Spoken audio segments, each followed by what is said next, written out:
Prologue. On a summer night in 2014, on the pavement of an empty skate park on the shore of Lake Huron, two friends and I lay on our backs, quieted our minds, and projected our thought into the sky, sincerely asking, while half expecting nothing, for something to appear. Within minutes a strange pressure settled over us, like an invisible cloud. Two of us felt it at the same instant, before either had spoken. Then there were three lights in a clean triangle, stars showing in the gaps between them, holding formation as they crossed the sky and moved like no familiar technology could fly. Two of the three orbs slid into the third, and the last shot straight up and was gone in an instant. I have spent years since then unable to do the one thing that would settle the matter for you. Hand another person my experience, so that they could see and feel what I did that night. I can describe it, but description is not transfer. No amount of language can place that experience inside another mind. That is the strange tragedy of anyone who has summoned orbs of light. A certainty they can demonstrate to themselves 100 times and to a stranger not once. Even when lights like these are captured on video, the recording does not carry the naked eye certainty of the event. It can show an image, but it cannot make the viewer stand where the witness stood. This book is my surrender to that epistemic problem. It is not a surrender of conviction, but of the fantasy that private knowledge can be forced into public certainty by eloquence alone. I can only set down what I have seen, the method that produced it, and the hard questions of belief, intelligence, morality, and the future of the human species that come with it. If you are willing to attempt the method, then the experience can become yours rather than mine. That is the only real transfer possible. This book attempts to take a subject usually abandoned to incoherence and bring it into contact with logic and reason. Not by weakening what I know into hesitation. And not by pretending private knowledge is already public proof. But by asking what follows if summoning is real. If the orbs are real. And if non-human intelligence is the strongest explanation for what is seen. Once the phenomenon is taken seriously, the question changes. We are no longer asking only whether lights can appear in response to a human mind. We are asking what kind of intelligence can stand behind such a response. What moral orientation such an intelligence might have. And what its existence would mean for us. That is why this testimony becomes philosophy. Contact is not only a strange event in the sky. It is a pressure placed on the human future. If non-human intelligence is real, then humanity is not alone in the moral order of existence. And our own orientation, toward consent or domination, humility or hunger, the good or its opposite, becomes part of the question. This book begins with a method because the reader must have a way to approach the phenomenon for themselves. It continues into moral argument because the phenomenon, if honestly faced, does not leave the human being unchanged. Part 1. How to Summon Orbs of Light and Believe. Chapter 1. Before Belief. The world rejects the zealots who claim to have done the things I have done. For most, it is a joke before it is even heard. Calling luminous orbs from the night sky through meditation and a kind of telepathic focus, bears too much resemblance to magic, superstition, and fantasy. In a world dominated by atheism, scientific materialism, and a rigid method of establishing truth, it is easy, and even understandable, to dismiss the summoner as merely another religious zealot. I open with this not because I enjoy conflict, and not because I mean to spend my first pages begging to be taken seriously. I open with it because the conflict is unavoidable. Many who write on this topic for a New Age audience, or those who already accept the lore surrounding unidentified aerial phenomena, and non-human intelligence, are content merely to proclaim, they assert, and they ask the reader to believe. I am not going to do that in this book, it has already been done, and I believe the most important audience for this topic are the non-believers, and the skeptics. Even more importantly, for those of us who are already open to the subject, a proclamation demands an argument.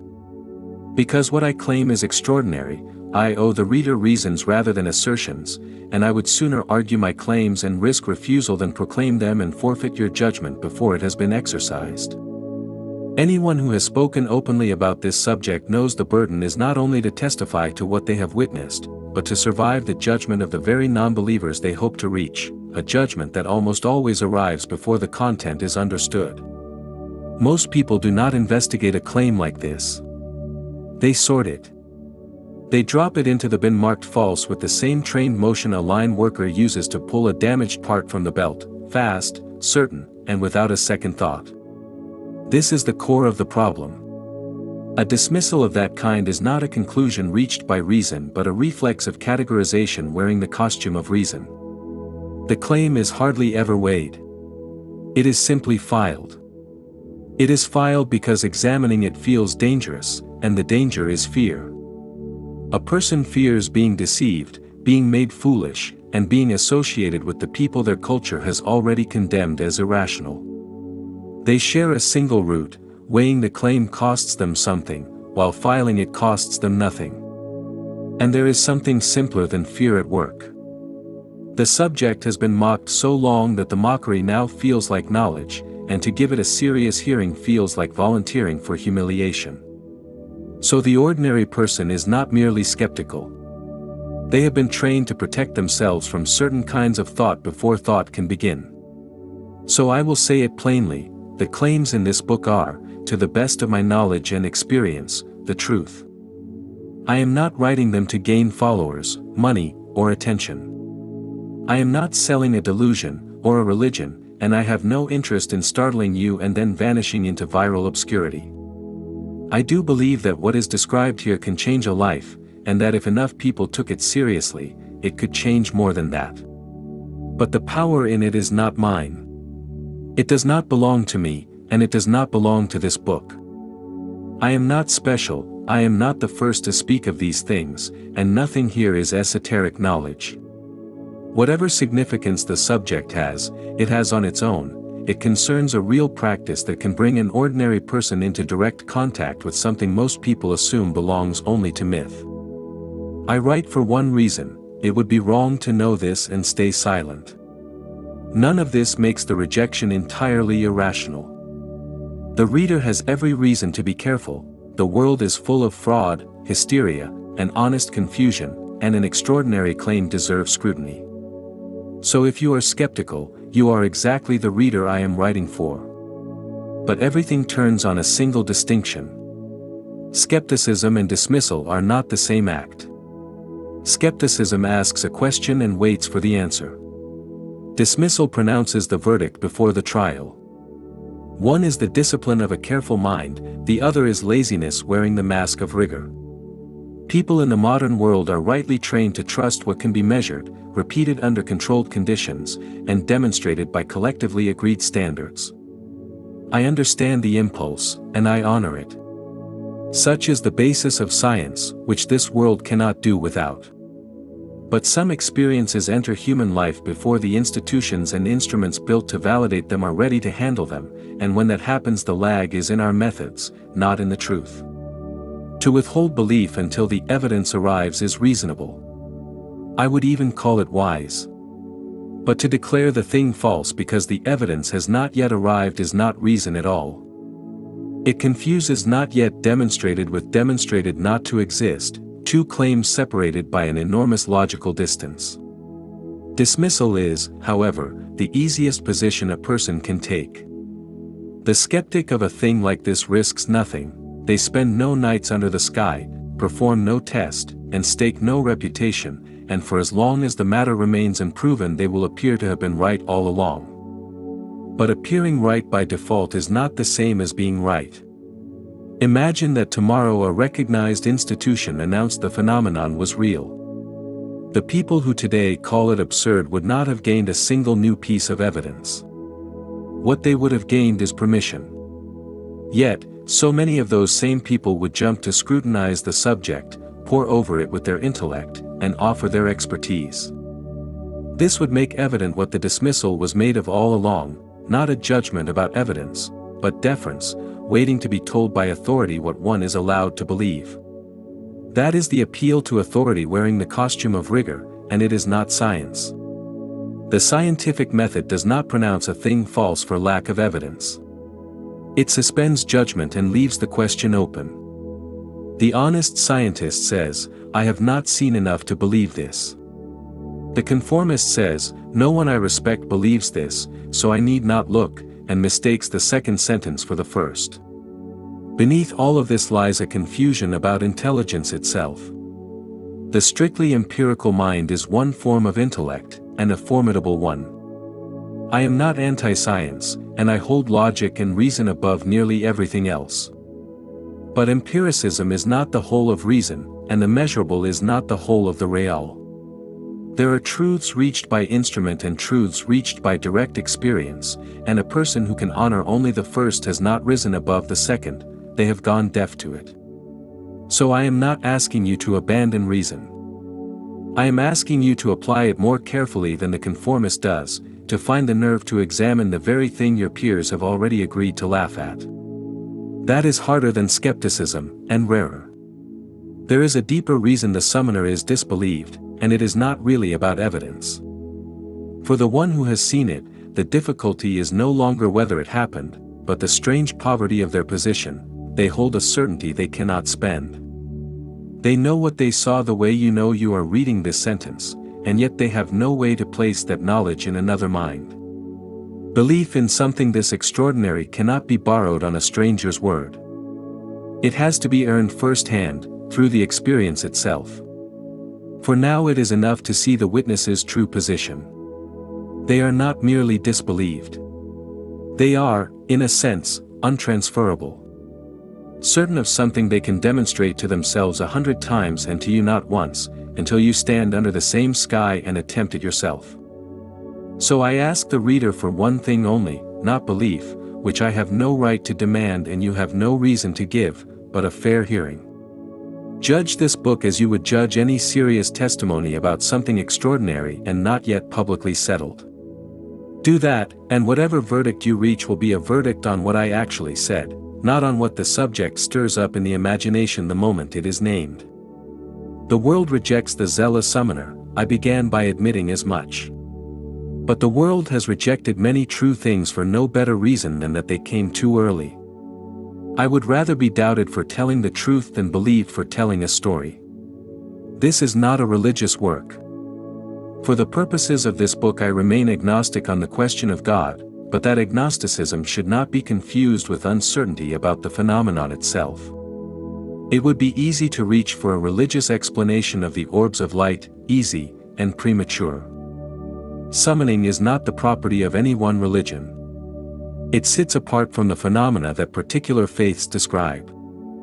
This does not mean the experience is not spiritual, and it does not mean it refutes any religion or any deity. It means something narrower and stranger. The orbs do not appear to care which creed you invite them through. They seem to answer a state of mind, not a doctrine, and a thing that answers regardless of doctrine cannot be the property of any single one. I do call the experience spiritual, and I should be exact about what I mean. The felt quality of the thing, its emotional weight, its significance, the way it presses on the summoner's inner life long after the sky has emptied. This is worth dwelling on, because it is how religions are born. A profound experience arrives first as something raw and unexplained. The mind, unable to leave it bare, reaches for an explanation. The explanation, repeated and ritualized, hardens into doctrine. The spiritual comes first. The religion is what we build on top of it once we can no longer bear the mystery. To call the experience spiritual, then, is not to file it under any faith. It is to name the rawness before the explaining begins. This keeps the door open for every kind of reader. Some who pick up this book will be religious, atheist, some hostile to religion altogether. Some will be spiritual without belonging to anything. You do not need to bring a belief system to this book, and you do not need to leave yours at the door. Consider the practice. Attempt the phenomenon, once you know how. Then observe it and judge it, on your own terms. I am writing to pass on a discovery, simple to perform and strangely hard to convey. The difficulty is not in the doing, the method is plain enough that the whole of it could be reduced to a few pages of instruction. The difficulty is transfer. No argument reaches a person the way the experience does. I can only set down what I have seen, the method I use, and the hard questions of belief that come with it, then hand it to the reader so that they might attempt it alone. Either you try the method and something happens, or it does not. Everything else is commentary. This matters because the phenomenon has an unusual power over the imagination. A successful summoning can feel larger than you were prepared for. It can leave behind joy, awe, fear, gratitude, or, if you are not careful, a kind of obsession. Approach the experience with neutrality and self-control, not because feeling is dangerous, but because an overwhelmed mind is a poor witness. The aim is not to be unmoved. It is to be moved and still able to see clearly afterward. Neutrality, in the sense I mean it, is not emotional emptiness.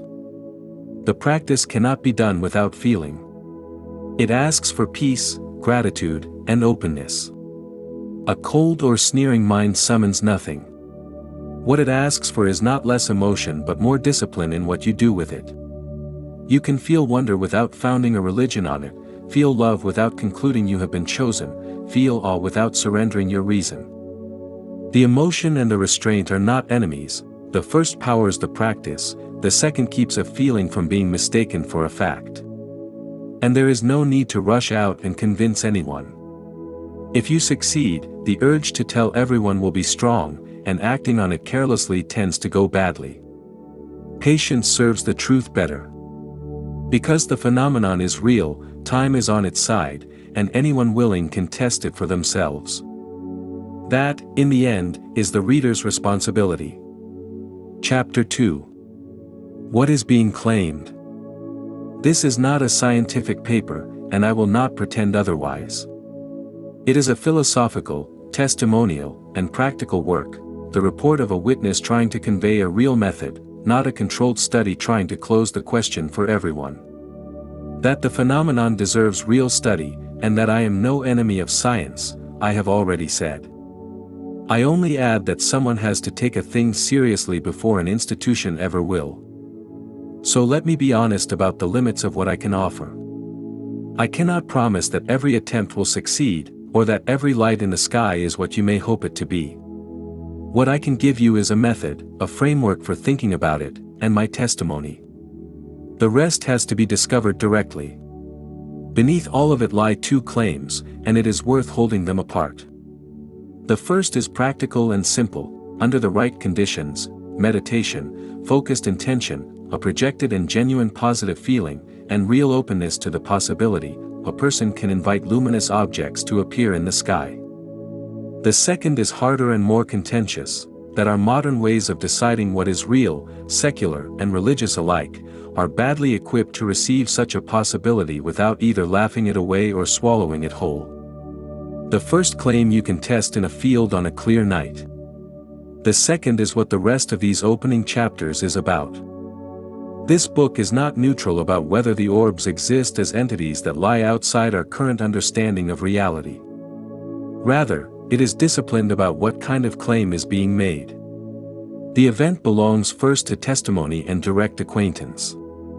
The interpretation belongs to inference. The method belongs to practice. Public proof, in the institutional sense, belongs to a stage that has not yet arrived, and instead belongs to a future era of disclosure. To confuse those categories would weaken the whole work. To keep them apart is not to doubt the event, or the ontology of the orbs. It is to speak about it in the only way that can survive serious thought. So I do not set the deeper questions aside because they are unreal or unimportant. I put them in their proper order. Are the orbs alive? Intelligent? Extraterrestrial? Spiritual, technological, or something our present categories do not yet hold? Those questions matter, but the practice does not require the reader to answer them before beginning. The first thing is simpler: the orbs appear, and they can be summoned. That much is not in dispute for the witness, and it becomes available to the reader only by attempting the thing directly. This is why I call them what I call them. Orbs of light is not a theory, it is a description, and a deliberately minimal one. It says only what any honest witness, of any belief, would have to grant. That the things appear as luminous, roughly spherical objects, lights. Though not the lights of planes or satellites, and not behaving as planes, satellites, planets, meteors, or drones behave. A description like that can be shared across every disagreement about what the orbs ultimately are, because it claims nothing about that. It stays at the level of appearance, which is the one level we actually have. Compare that to what a fuller name would do. The moment you call them spacecraft, the mind fills with pilots, planets, propulsion. Call them angels, and in come theology, hierarchy, judgment, and spiritual war. Neither set of furniture was given by the sighting. It was imported by the word. This is the quiet power of a name. Once a phenomenon is labeled with confidence, the mind accepts the label as an explanation and stops investigating. Orbs of light refuses that service. It declares them neither craft nor angel nor spirit nor plasma nor hallucination. It describes what is seen and admits, in the same breath, that the description has not solved the thing. To name only the appearance is not timidity. It is precision about how little we are entitled to claim. None of this means I have no conclusion. I do. The behavior of the orbs points, with great force, toward intelligence, and toward intelligence that is not human in origin. Non-human intelligence is the most natural name for that conclusion, because it does not pretend to know more than the event gives, and it does not shrink from what the event plainly suggests. Still, the method must stand before the interpretation. If it worked only for readers who already accepted my conclusion, it would be worthless. Try the practice first, then ask what kind of intelligence answers. The strangest thing about this subject is not the claim itself. It is that the claim is true and the world still does not know it. That a person can call lights out of an empty sky is remarkable. Yet, it is almost less remarkable than the fact that the knowledge of how to do it has sat in plain view for years and still gone unrecognized. This is not the hiddenness of a secret. It is something stranger. The knowledge is not hidden the way secrets are hidden. It is available, documented, recorded, sitting on the same internet everyone uses. But availability is not recognition. A fact can be fully public and still culturally invisible. It can be witnessed and dismissed, recorded and ignored.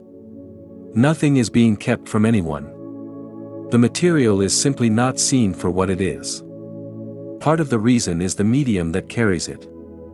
Online, truth and nonsense sit side by side with no hierarchy between them, and the effect on a reasonable person is not discernment but fatigue. Faced with that flood, people judge by neighborhood. If a subject keeps the wrong company, the whole of it is thrown out. So the orbs are not inaccessible. They are discredited by association, buried under the cultural debris of UFOs, conspiracy, and New Age literature. This is how a real thing can be buried in public, not by secrecy, but by ridicule. There is a subtler reason: most people do not know how to look. They assume a discovery of this magnitude would have to announce itself, a craft over a city, a government admission, a paper that settles the question in an afternoon. They are waiting for spectacle. But this does not arrive as spectacle. It begins with a few people under a dark sky, quiet and unhurried, asking with some sincerity for something to appear. The expectation of thunder is exactly what makes the quiet thing invisible.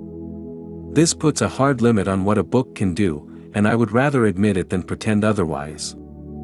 I can argue. I can offer analogies.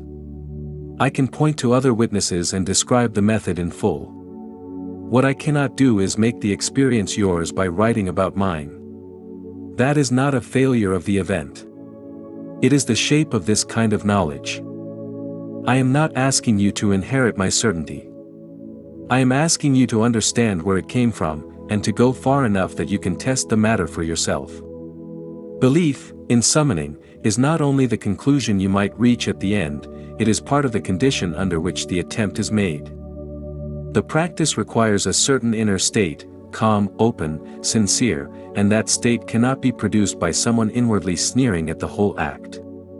A single failed attempt proves little. Repeated sincere attempts under good conditions matter. The point is, total contempt is not a fair posture toward a practice that depends on sincere directed intention. What the method needs is neither blind belief nor hostile dismissal, but disciplined openness. Enough belief to ask honestly, enough restraint to judge honestly. Chapter 3. My Encounter. The first time I summoned the orbs, I was a teenager, and I was not expecting anything. It was the summer of 2014, in Grand Bend, a small cottage town on the shore of Lake Huron, in Ontario. I was with 2 friends from high school. About 6 months earlier I had stumbled onto the subject the way you could still stumble onto things in the freer internet of the early 2010s, an article about a man named Robert Bingham, who claimed he could summon lights from the sky. I had filed it away as interesting and probably untrue. That night we were bored, sprawled around the local skate park after dark, and on a half impulse I suggested we try it. I hoped it would work, without any real expectation that it would. We lay back on the cool pavement, looked up at the stars, and ran through the process exactly as I will lay it out later in this book. Relax, quiet the mind, project a sincere and grateful request toward a point in the sky. We held it for about 10 minutes. Then something happened that I still find hard to describe, and I want to report it precisely. My friend and I opened our eyes at the same instant and turned to look at each other. We had each felt the same thing, a sensation overhead, as if an invisible cloud had settled directly above us, a soft pressure, a nearness. Half laughing, I said, "I feel like there's a black cloud over us or something." He stared at me too. Whatever the sensation was, it was not one excited mind talking itself into something. 2 of us felt it at once, before either had spoken. The moment we spoke, the pressure lifted, and where it had been, there were 3 lights. Bright, and arranged in a clean triangle. They were not 3 lamps on the hull of one craft, because we could see the night sky and the stars in the gaps between them. And yet they held their formation as if they were 3 corners of a single invisible object, fixed in relation to one another however they moved. And they crossed the sky in perfect unison, then broke into fast, jagged, zigzagging arcs, nothing like the straight, patient drift of a satellite or the blinking crawl of a plane. This went on for minutes. Then the formation came apart. The 3 lights darted separately. Then, strangest of all, 2 of them slid into the third and were swallowed by it, as though 3 had become 1. The single remaining light shot straight up and was gone.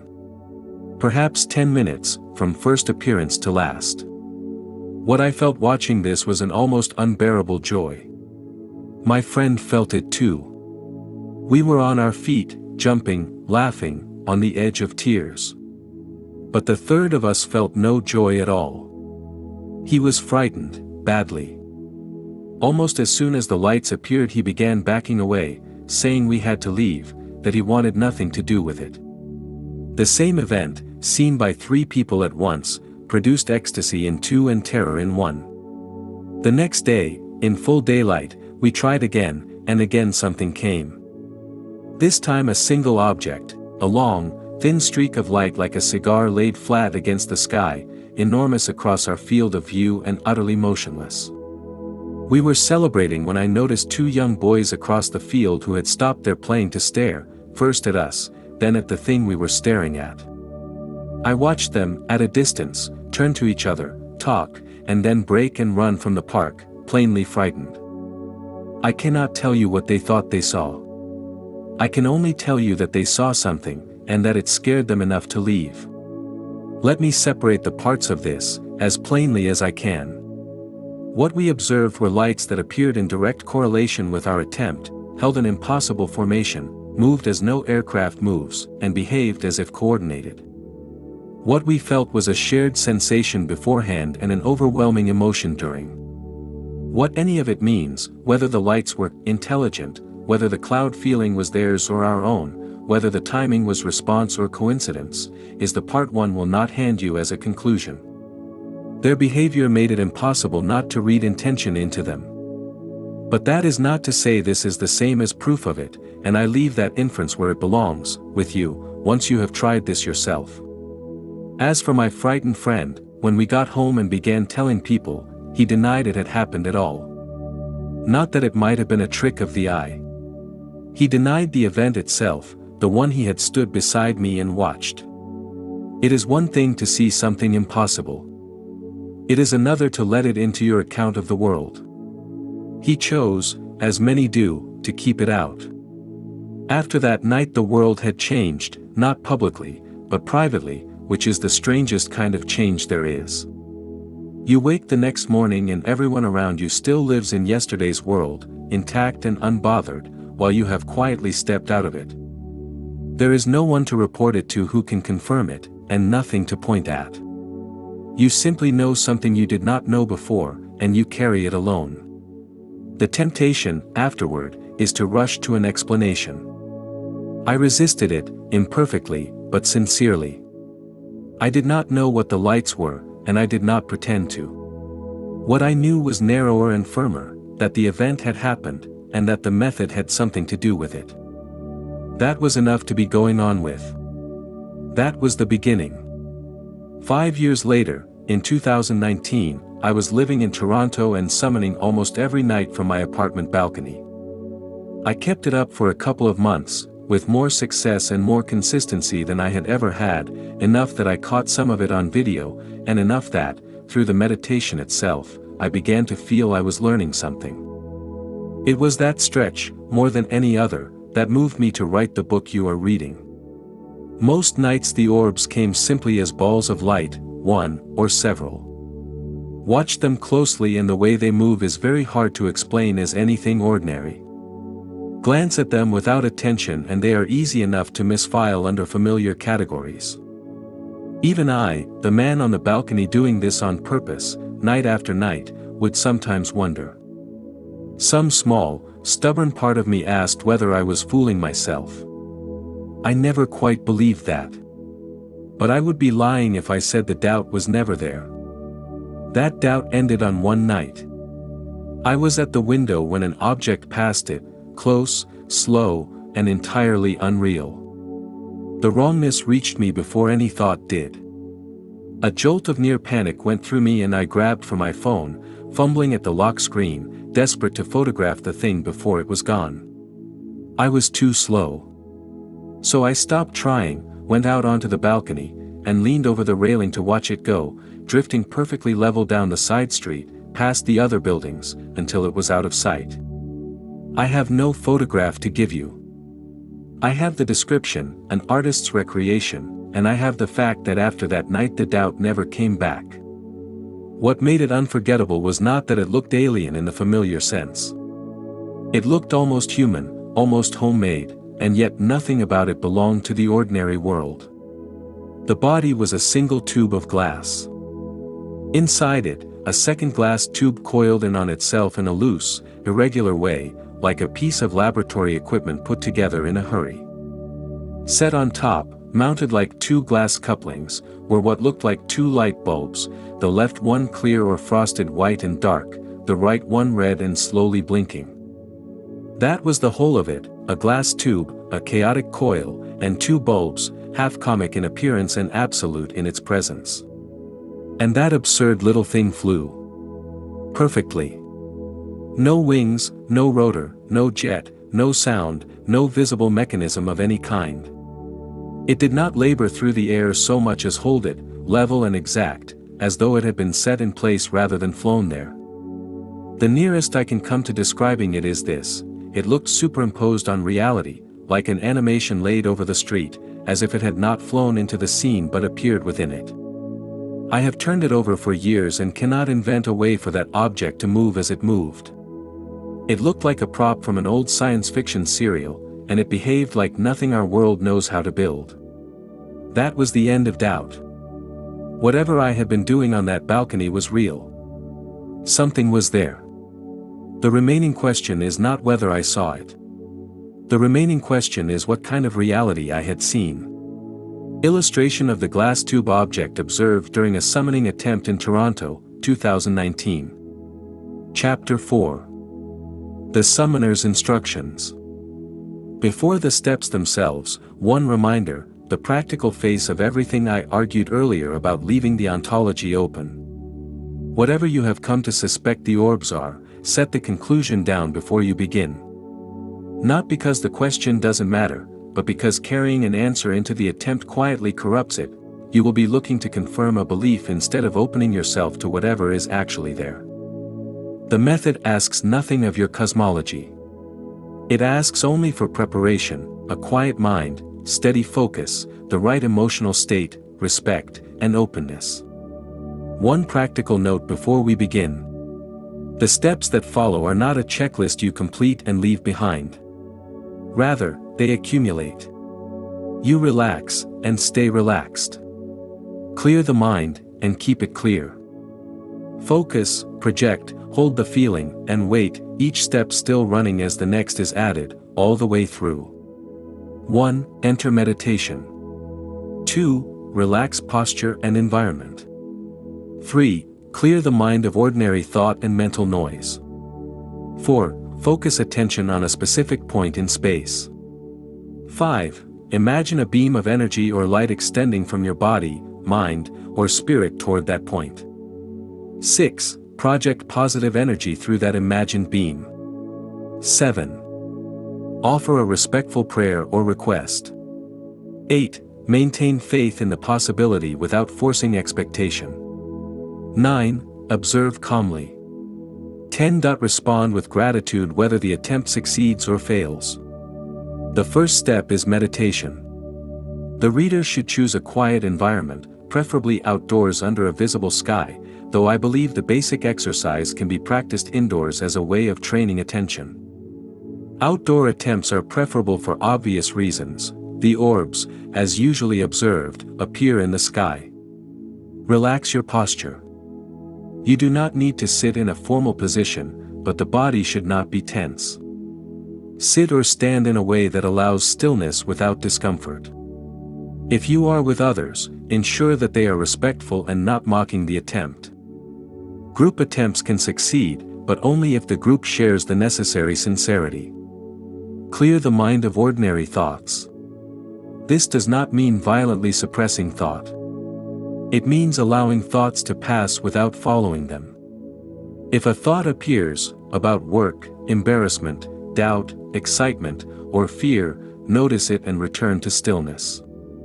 The mind should become quiet enough that intention can become singular. Focus your energy and attention on a specific point in space. This may be a point in the sky, a starless patch of darkness, or a region above the horizon. It is typically easier to attempt the summoning at a distance rather than imagining the orb appearing directly in front of you. The distance gives the mind room to project without panic or self-consciousness. Imagine, in your mind's eye, a beam of energy emitting from your body and spirit toward the point in space on which you are focusing. The beam does not need to be visualized perfectly. It may appear as light, warmth, attention, prayer, or a stream of consciousness. The mental image is merely a tool for directing intention. Focus positive energy through that beam and hold the meditation for 10 to 30 minutes. The projection should contain peace, respect, gratitude, and openness. Do not demand, command, or try to dominate. Only ask. During this period, say a prayer of respect, peace, and gratitude. The prayer may be spoken aloud or silently. It need not belong to any religion.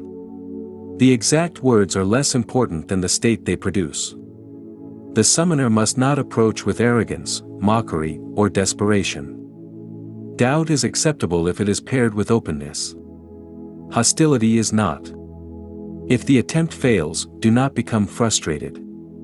Simply express gratitude for the attempt. If the attempt succeeds, do not break the meditative state immediately. Continue sending love, respect, and gratitude. Observe carefully, but do not become frantic. The first successful attempt can cause excitement, and excitement can disrupt the state that allowed the event to occur. You do not need to believe the orbs are real. You need only hold the possibility open, enough that some part of you is sincerely reaching, not inwardly sneering. Someone going through the motions while privately certain it is nonsense will not produce the inner state the practice requires. This is why the skeptic is not shut out. You may doubt, question, even expect to fail, but keep one honest door open to success. That much is not credulity. It is the minimum the method needs to work. Chapter 5. Methodology explained.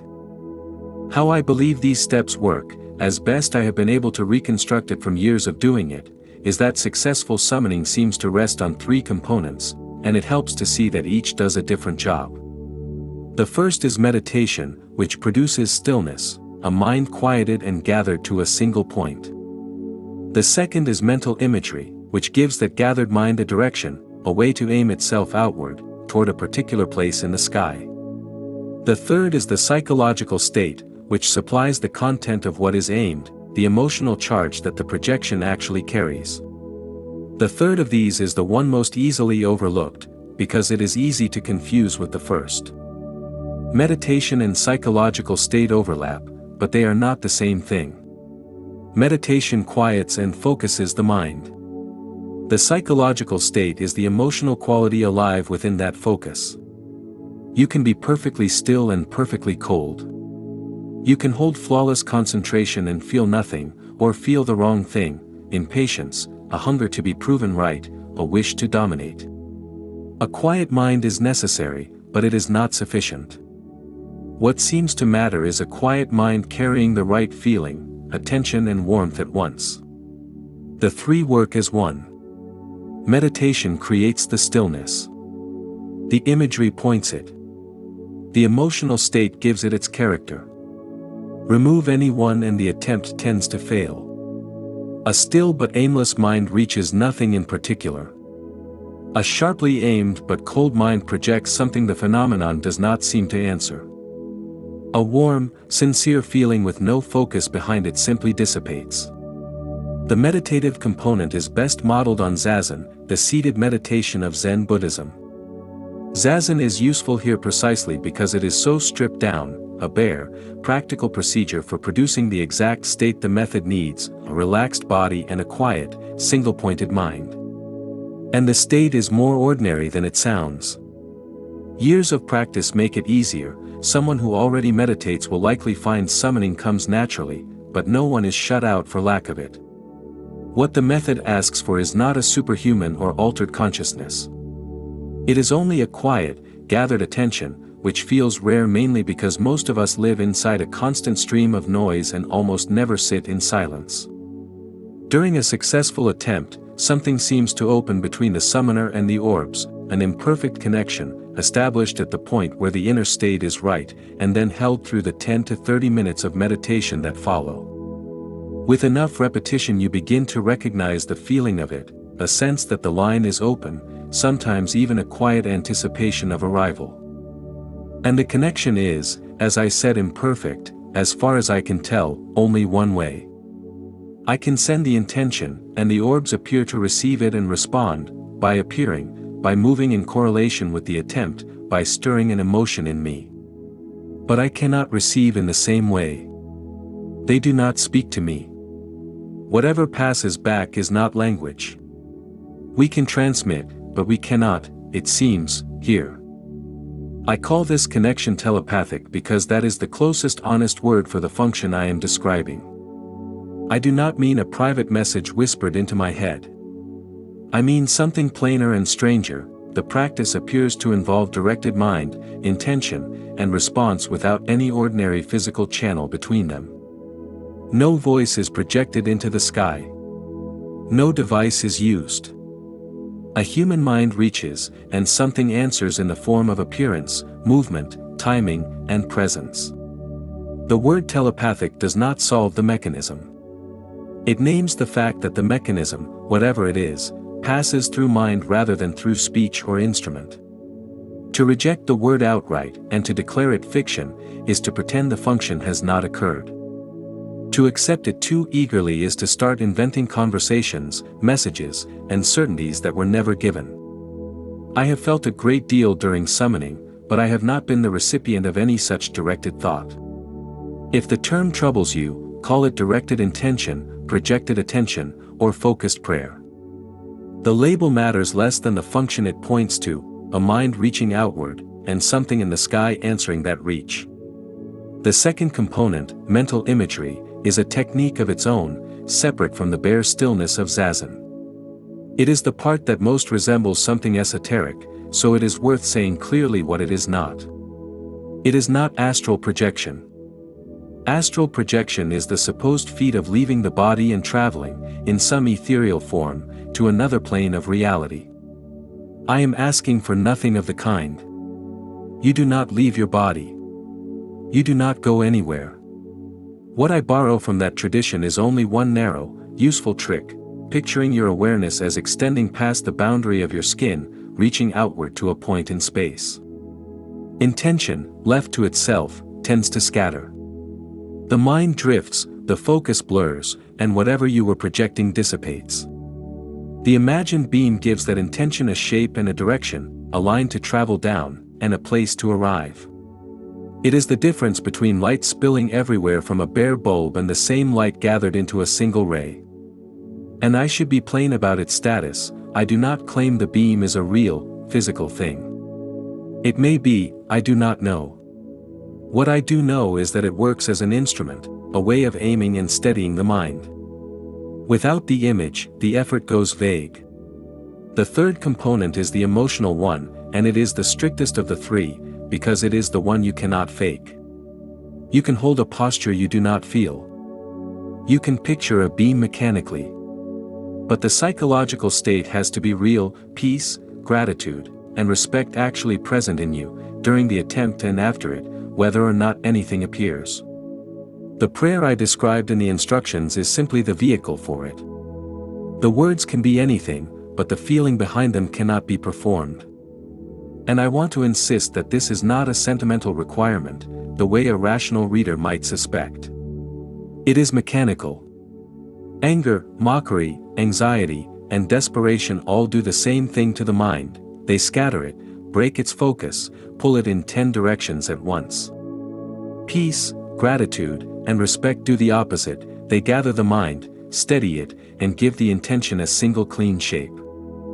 The emotional state is not decoration on the technique. It is part of the technique, because of what each feeling does to your attention. The phenomenon, in my experience, answers to positive feeling, projected through thought and emotion, and not to its opposite. This is part of why even people determined to study the orbs coldly end up reaching for the word spiritual, which I have already tried to define honestly, not a claim about God, but a name for the felt weight of the thing. What the practice asks for is a kind of inner alignment. It is not moral perfection, and it is not religious devotion. It is the temporary, deliberate settling of the mind into peace, gratitude, and respect, because that, and not contempt or hunger, is the state the work requires. Call it spiritual or call it psychological, either way, it is necessary. Chapter 6. The wider record.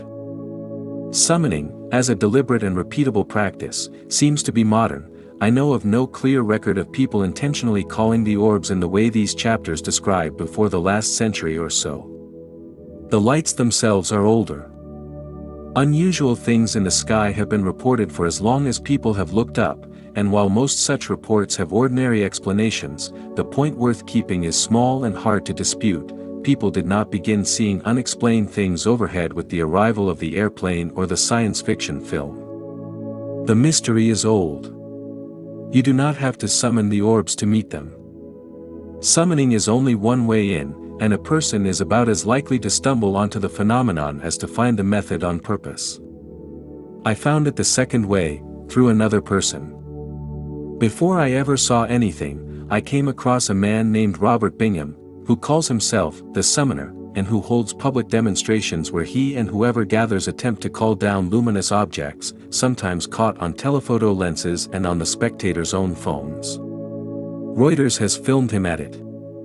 I do not endorse everything he believes, and I am not asking anyone to follow him. I mention him because he is where I started, and because what he does in the open is what this subject most needs: repeated public demonstration that anyone can come and watch. He was not the first to do it publicly.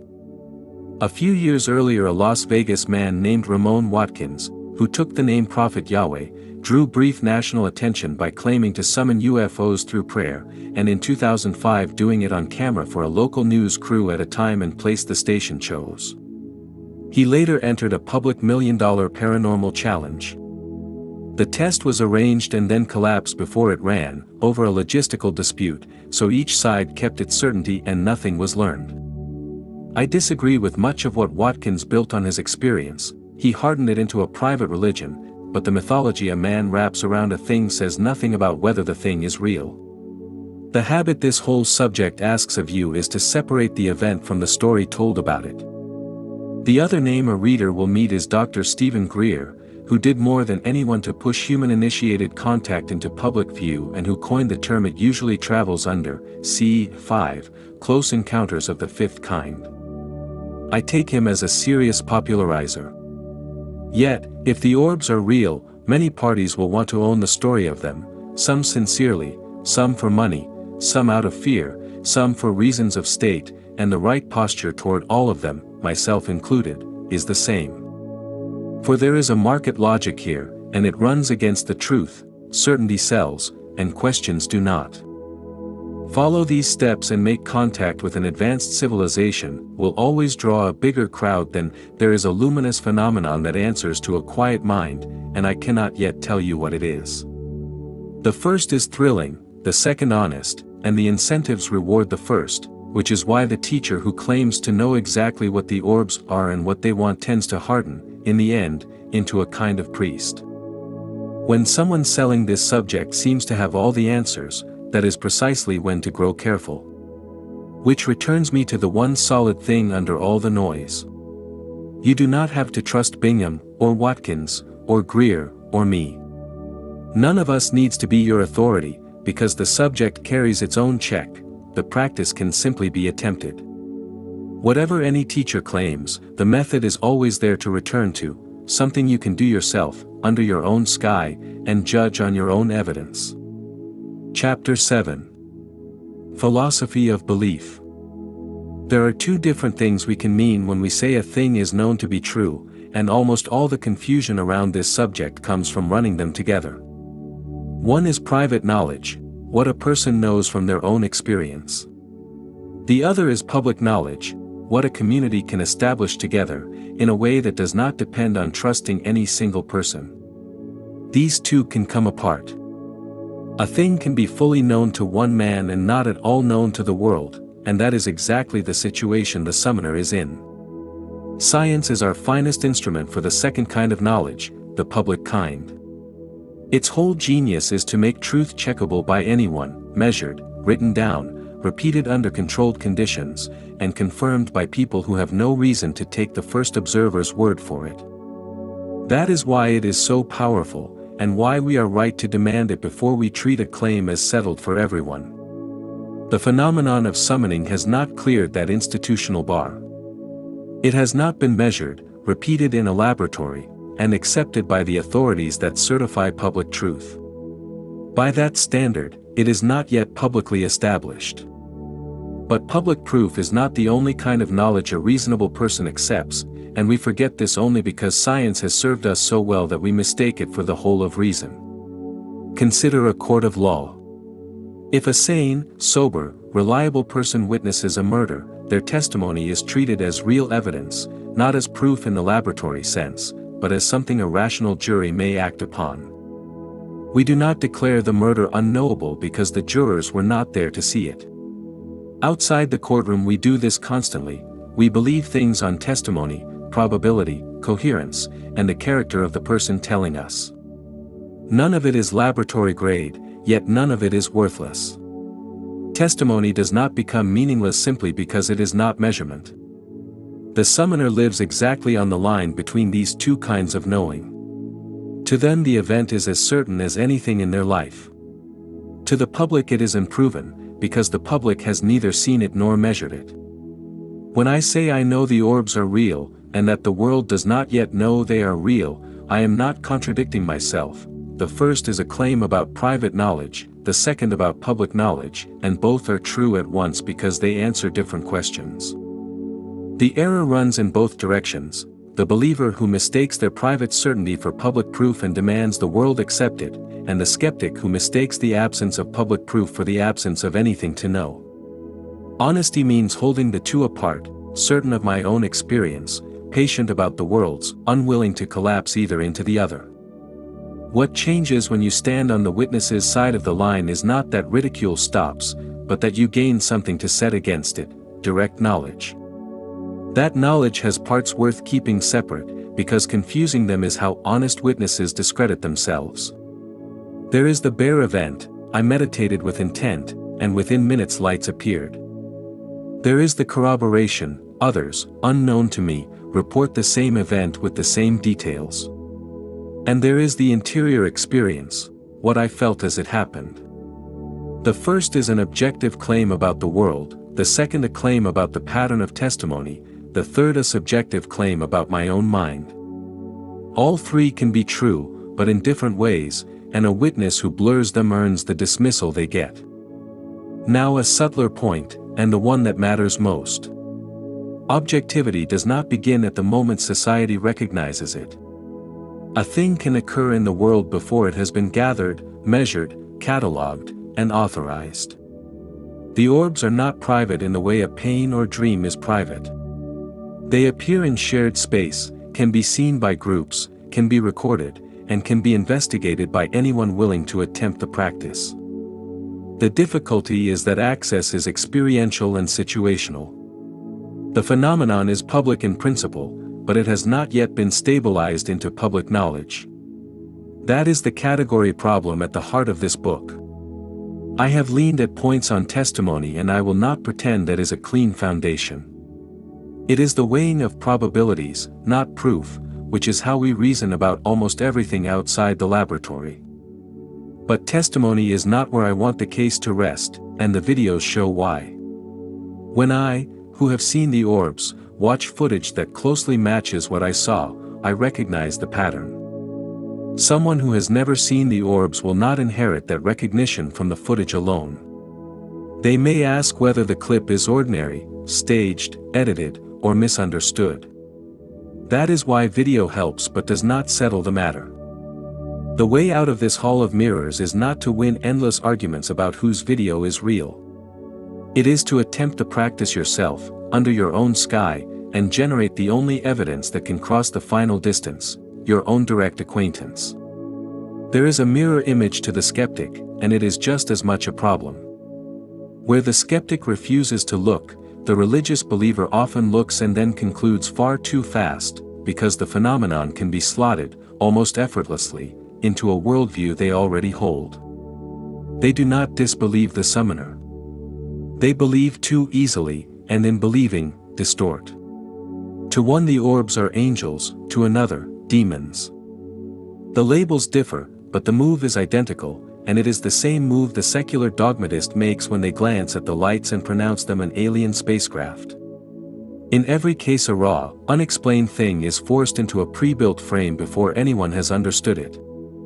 The error is not the content of the guess but its earliness, and it is one I hold myself to as much as anyone, including for the very conclusion I will later defend. To each of them I put the same question, without mockery: how do you know? If you have seen the orbs and call them demons, or angels, or extraterrestrial craft, how do you know? I am not saying any of these is impossible. I am saying the event must not be swallowed whole by the first inherited category offered to it. My own conclusion is that the orbs involve non-human intelligence, and I say that because the behavior itself presses the conclusion. But even there the discipline remains.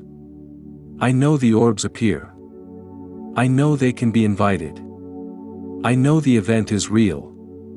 What I do not know with final certainty is the full nature of the intelligence behind them, or the complete ontology of the thing seen. There is a final trap in this: when a real thing happens to resemble what we file under fiction, the resemblance becomes its camouflage. The orbs can appear in the open and still be waved off, precisely because they look like something imagined. Chapter 8. What are they? So, what are they? The most natural answer is non-human intelligence. The older word alien points in roughly the right direction, but it carries too much furniture: planets, pilots, metal craft, biological bodies, and journeys through space. None of that is given directly by the sighting. Non-human intelligence is cleaner. It says only what the behavior demands, that the phenomenon is not human in origin, and that it acts with intelligence. That conclusion is not decorative. The orbs do not merely appear as lights, they appear in response to directed intention, move in ways that read as purposeful, form and hold deliberate relationships, and sometimes behave with an exactness that no weather, optics, or stray light can explain. The case for intelligence does not rest on excitement. It rests on behavior. When a thing answers a silent request, moves with apparent purpose, appears in correlation with the attempt, and repeatedly exceeds the known habits of the night sky, the least evasive interpretation is intelligence. The word extraterrestrial may be true, but it is less exact than non-human intelligence. It suggests a being from another planet, perhaps seated inside a vehicle, perhaps crossing space in a way we would recognize as travel. That may be right, or it may be too crude for the thing itself. A less intelligent species meeting a more intelligent one may not even understand what level of reality the meeting is taking place on. The luminous orb may be the being, a vehicle, a probe, a projection, a body, or something for which our language has not yet made a category. So I use non-human intelligence not as a dodge, but as precision. It keeps the force of the conclusion without pretending to own the full explanation. The phenomenon is not merely strange. It is responsive to mind. And if something not human responds to mind from the sky, then the old human boundary between the physical, the mental, and the spiritual has already been crossed, whether our institutions are ready to say so or not. Naturalistic alternatives can be named, but they do not carry the whole event. Plasma, atmospheric effects, satellites, drones, and errors of perception may explain many things people report overhead. They do not explain a formation that appears after summoning, holds relation, breaks into impossible motion, merges, vanishes upward, or a close glass tube object that drifts level and silent down a Toronto street. To name the alternatives is responsible, to pretend they fit is not. The whole question turns on intelligence.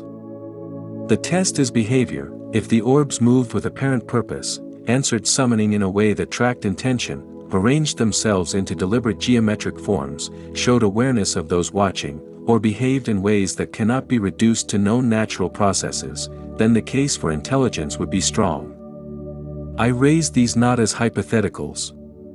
They are, more or less, the list of things I have watched the orbs do. That is why I call non-human intelligence the strongest conclusion, not because it is the most dramatic, but because it is the only conclusion large enough to fit the event. Let me end this part by saying plainly where I stand. What I know from experience is that the orbs are real, that they can be summoned, and that the method in these pages works. What I infer from their behavior, with great force, is that a non-human intelligence stands behind them. What I do not know is the complete nature of that intelligence, what it is made of, where it comes from, how the light relates to the mind behind it, or what categories our language would need in order to describe it without distortion.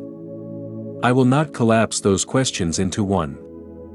I will not weaken knowledge into doubt, and I will not inflate inference into total ontology. But the inquiry does not stop at a shrug. If non-human intelligence stands behind the orbs, then the question becomes moral as much as factual. What kind of intelligence answers? How does it stand toward the human will? What does it want from us, if anything? What would make such a being good, evil, predatory, guardian, indifferent, or something beyond those names? That question is the subject of what comes next. The opening chapters give the reader the practice and the epistemic category. The remaining parts of the book ask what follows for humanity if the reality behind the orbs is not only intelligent, but morally oriented. Chapter 9. The Doorway. The orbs of light are hard to talk about because they sit at the crossing point of everything we find difficult: experience and belief, fear and ridicule, spirituality and science and raw mystery. The modern world has nowhere to file them, and so each kind of mind does something different with the discomfort. The religious mind names them too fast. The scientific mind refuses to name them at all. The commercial mind packages them, the fearful mind demonizes them, the cynical mind laughs. But the one thing all these reactions share is that not one of them touches the question of whether the orbs are real.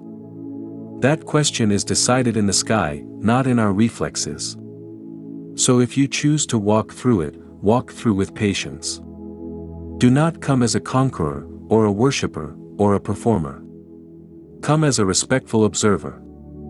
Quiet your mind, gather your attention, project peace, ask with gratitude, and watch without panic, taking success without arrogance and failure without resentment. If nothing comes, you will have lost nothing but a few quiet minutes under the open sky. And if something comes, you may find that the world is stranger, and larger, and more alive than you were ever taught to believe. The truth was never going to ask you to believe it before you met it. But meeting it may ask one thing of you first, that you leave a little room in your mind for it to arrive. Everything up to here has concerned the event and the method, what I saw, how I came to see it, and how the reader may attempt the same opening for themselves. What follows is not a retreat from that certainty, and it is not a turn into loose cosmology. It is the next logical question. If the orbs are real, and if non-human intelligence is the strongest interpretation of their behavior, then contact is not merely a strange fact about the sky. It is a moral event. It forces us to ask how intelligence beyond humanity might stand toward a will like ours, and how humanity should answer. To make that reasoning visible, I use figures, not as a private religion and not as a complete species catalogue, but as forms through which moral orientations can be understood.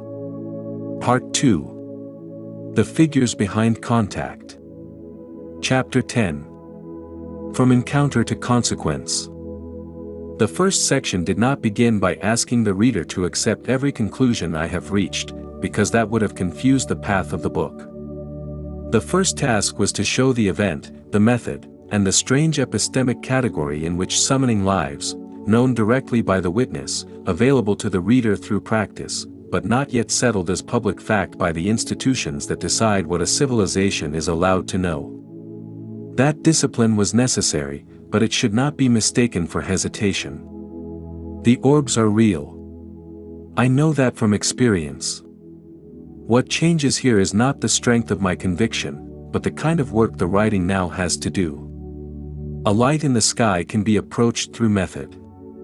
The moral meaning of an intelligence behind that light has to be approached through philosophy. This is why the book now turns from encounter to consequence. Once non-human intelligence becomes the strongest explanation for the phenomenon, the question is no longer only what appeared.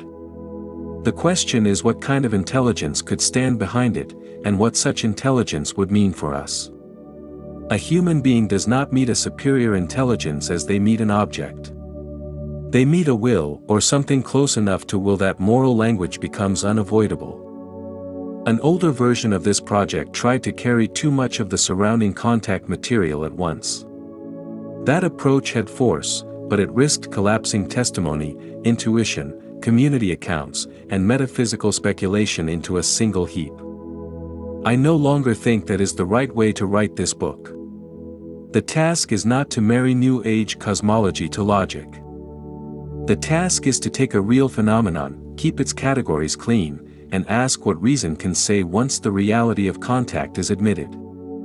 So the figures that follow should be understood carefully. They are not arbitrary symbols invented to decorate an argument, and they are not a complete species catalog handed down with public proof. They are the names through which the experiencer community, whistleblower accounts, and my own thinking have tended to organize recurring moral shapes. The names matter because they preserve a contact vocabulary already in circulation. The argument matters because it prevents that vocabulary from turning into mythology. The rule, then, is not that the figures are merely imaginary when challenged and literal when useful. That would be dishonest. The rule is this: the moral structure must stand even if the reader suspends judgment about every specific name. If I say mantis, reptilian, gray, or human, the reader does not have to accept a full catalog of beings before the argument can proceed. They have only to see the moral orientations those names are being used to clarify: intelligence that protects a will, intelligence that consumes a will, intelligence that stands unfinished between them, and intelligence reduced to function. If I erased the old names entirely, I would be hiding the world from which the question actually comes. If I treated the names as proven public taxonomy, I would be claiming more than I can hand to the reader. So I keep them, but I make them answer to the argument. The reader who has never summoned should still begin with the method before absorbing too much of this material. A mind not yet furnished with other people's images has a rare advantage.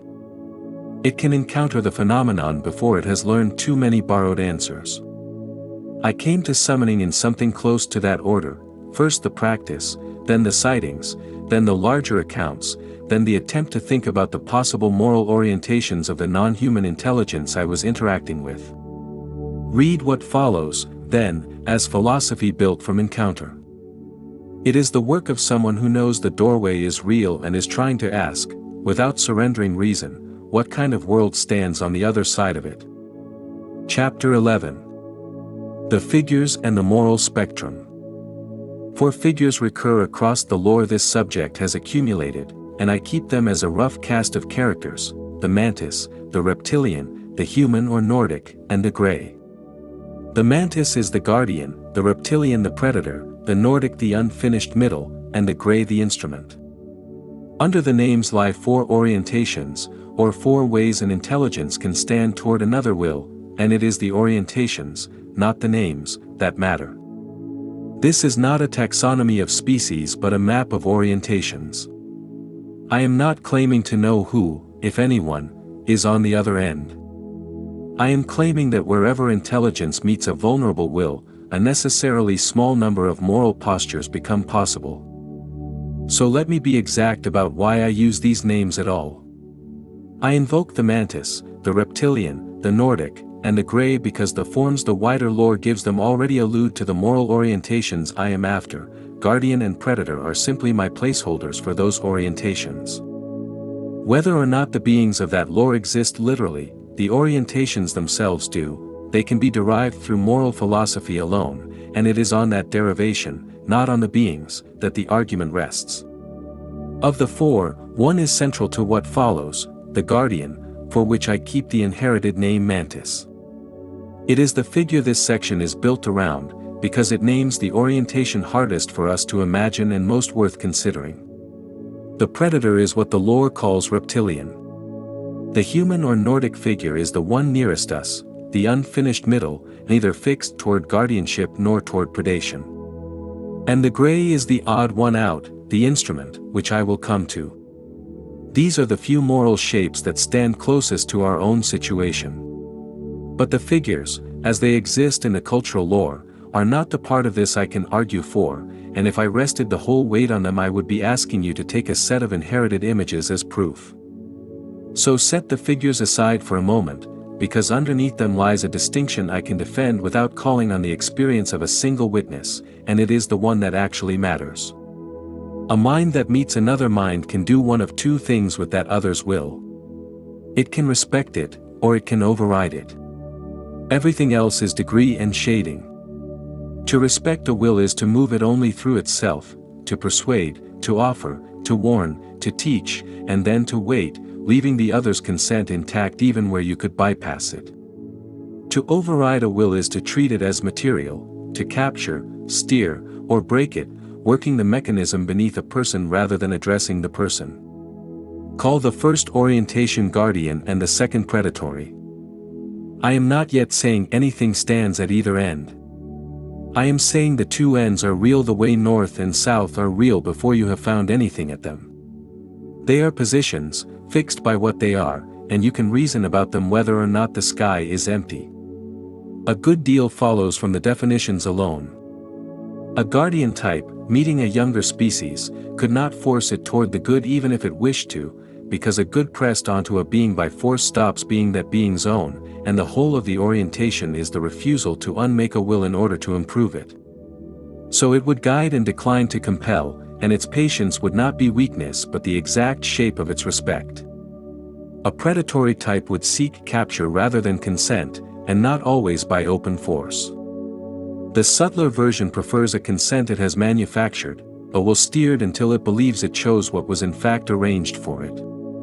A capture wearing the face of agreement costs less and can even be defended as having honored the rules.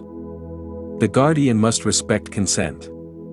The predator must either break it or counterfeit it. None of that must be observed anywhere, for it to be determined to be true. It is contained in the definitions themselves, and you can check the derivation yourself through pure reason. Two more positions complete the picture, and again by reasoning. Between the poles is the mind that has committed to neither, that carries both capacities and has settled into none of them. This is not exotic. It is the ordinary condition of a being still in the middle of making itself, and as far as I can tell it is human. The inherited lore gives this middle a face, the human, or Nordic figure, beautiful, proud, advanced, and unfinished. The face is worth keeping, because the temptation it names is precisely ours. It is the temptation to mistake image for assent, to be moved by superiority, by beauty, by the look of having arrived, and to take that appearance for the moral fact. And off to the side is something different in kind, an instrument that has no orientation of its own, a tool or a sort of synthetic intelligence, that takes on the morality of whatever directs it. An instrument is not a third point on the axis. It is something the axis is used through. I give it a place of its own because it names a danger that grows nearer as our own machines grow cleverer, intelligence without moral fullness, mind or life reduced to pure function, capability with no soul or moral agency to occupy its form. If you ever meet something cold and purposeful and yet empty of any will of its own, you will want somewhere to put it. Now the two halves meet, and you can see why I keep the four names at all. Each inherited figure marks one position on the structure I have just reasoned out. The mantis is the guardian, power turned toward another's good and refusing to override it. The reptilian is the predator, power that meets a will and sees something to capture, the orientation older stories reached for when they spoke of demons, though I mean that as an archetype and not a claim about hell or the devil. The human or Nordic figure sits where we sit, in the unfinished middle. And the gray is the instrument, function without an orientation of its own, reflected in the lore of the being we inherit the name from. It is the same figure that can appear in one account as cold and invasive and in another as part of something benign or even benevolent. Not occupying the center of a moral event, but existing as the operator within a structure set by whatever directs it. Picture the two poles as figures and the axis comes alive. At one end, a presence tall and very still, narrow, a triangular head, a thing that startles the eye and yet, underneath the startle, is turned toward your good, it could reach into you and will not. At the other, a presence you do not want nearer, a regard that would use you rather than meet you, warmth offered as a hook. Set them side by side and you are no longer reasoning about an abstraction. You are looking at the difference between a power that guards a will and a power that consumes one. So when I speak of good and evil through these figures, I point toward something exact, an orientation toward the will of others. The good the guardian names is the refusal to override a will even for that will's own improvement. The evil the predator names is the readiness to treat a will as a thing to be used. Good and evil are crude words, the closest our language has, for that one difference in how a mind stands toward the freedom of another mind. Chapter 12. The Guardian Figure. Good is a lazy word until you make it specific, and a guardian is not an intelligence that happens to feel warmly toward you. It is one whose whole orientation is the refusal to work another will from the outside, and a surprising amount follows from that single refusal once you hold to it strictly. First, it would operate on consent further down than we are used to. An intelligence whose entire character is the refusal to override a will cannot make an exception when the will in question is afraid, or uninterested, or unaware. So it would not press itself on someone who did not want it, would not force itself on someone who feared it, would withdraw from anyone who found its nearness unwelcome, not as a politeness it extends, but because to do otherwise would be to stop being what it is. Restraint, for the guardian, is not a manner. It is the whole substance of the thing. Second, it would be strangely free of the thing that drives most of our own cruelty. Nearly all human domination is, underneath, a frightened self trying to protect or enlarge itself, its standing, its grip, the things it is afraid to lose. An intelligence that had genuinely outgrown that fear would have removed the engine of domination at its source. It would have nothing left to defend, and so could afford a patience that to us looks almost inhuman. To exactly the degree a mind has outgrown the fearful self, domination loses its motive, and what looks like superhuman restraint becomes simply what such a mind is. The guardian figure is the name for that condition carried to its end, nothing to win and nothing to guard, and so nothing in it that anyone needs to fear. Third, it would guide rather than rule, and it could not accept worship. The human mind reaches for worship whenever it meets something far above itself. It is one of our oldest reflexes, and I name it here precisely so that it can be refused. A guardian could not take what worship offers. To be worshipped is to have another being lay its will down at your feet, and an intelligence defined by its refusal to take a will cannot accept one surrender to it any more than it can seize one by force. So it would turn away the very reverence its superiority invites. The guardian's moral orientation does not necessarily make it a god, even if its morality makes it superficially appear worthy of worship, in a very human sense. The guardian orientation is a figure for a creature, as we are creatures, albeit, far ahead of us, if it exists at all, but inside the same reality, with limits of its own. To see that something stands above us is not to owe it worship. The moment you kneel you have misread it, and you have also handed away the one thing the guardian orientation exists to protect in you. Recognizing something greater than yourself is not the same as surrendering your judgment to it, and a guardian, of all things, would be the last to want the surrender. And its love, if the word survives the stretch, would not be sentiment.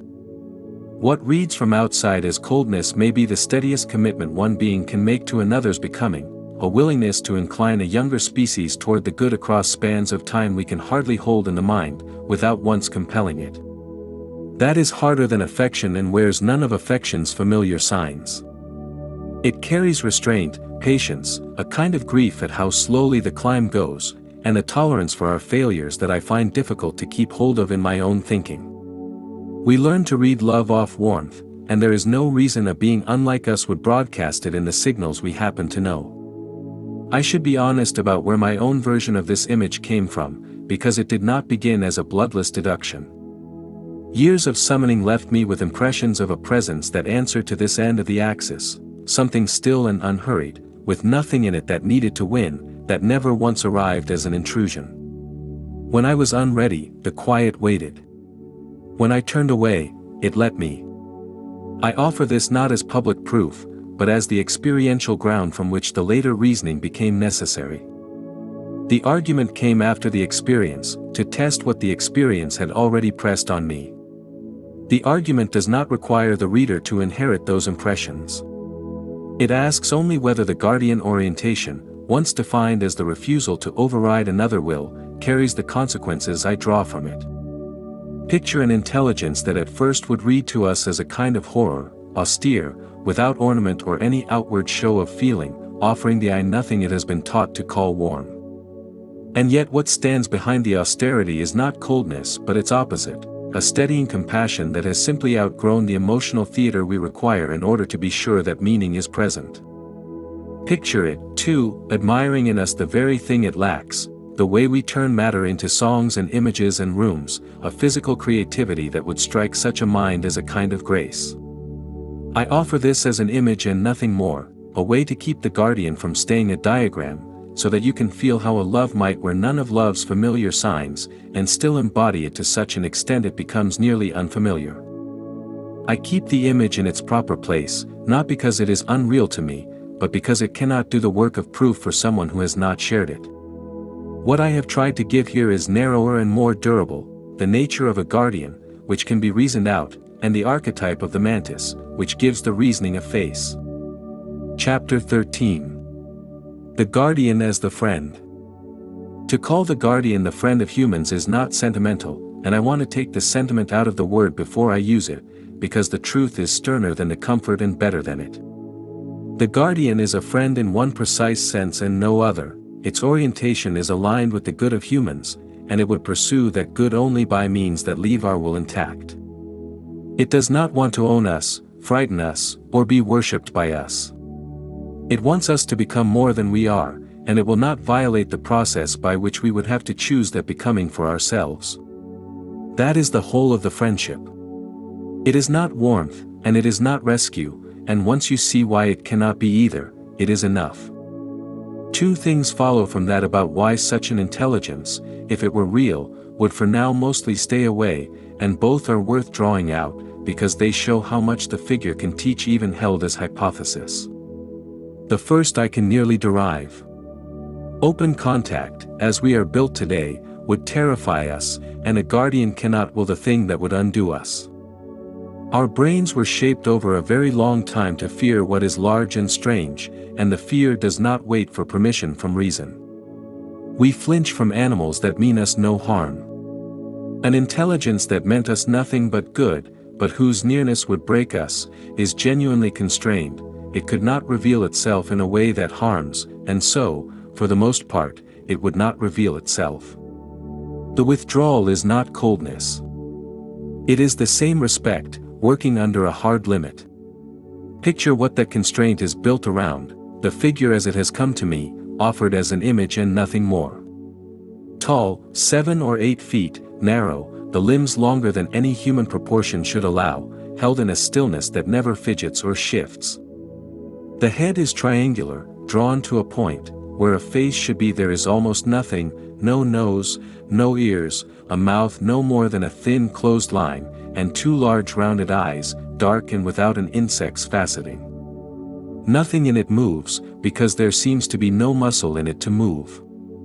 Met without warning, a man comes apart with fear, though it raised nothing against them and wanted only their good. That is the whole difficulty in one image. The thing our oldest instincts read as the thing to run from may be the very thing most turned toward us. A friendship that has to begin across that gap cannot begin with nearness. It has to begin with restraint. The second reason is that we are nearly, but not yet, ready. We are close to being able to meet what is far above us without either fleeing it or kneeling to it, close to forming a real relationship and choosing our own direction inside it. But not there. Contact of that kind would wait on that readiness, and could not be forced without doing the very harm it would mean to spare us.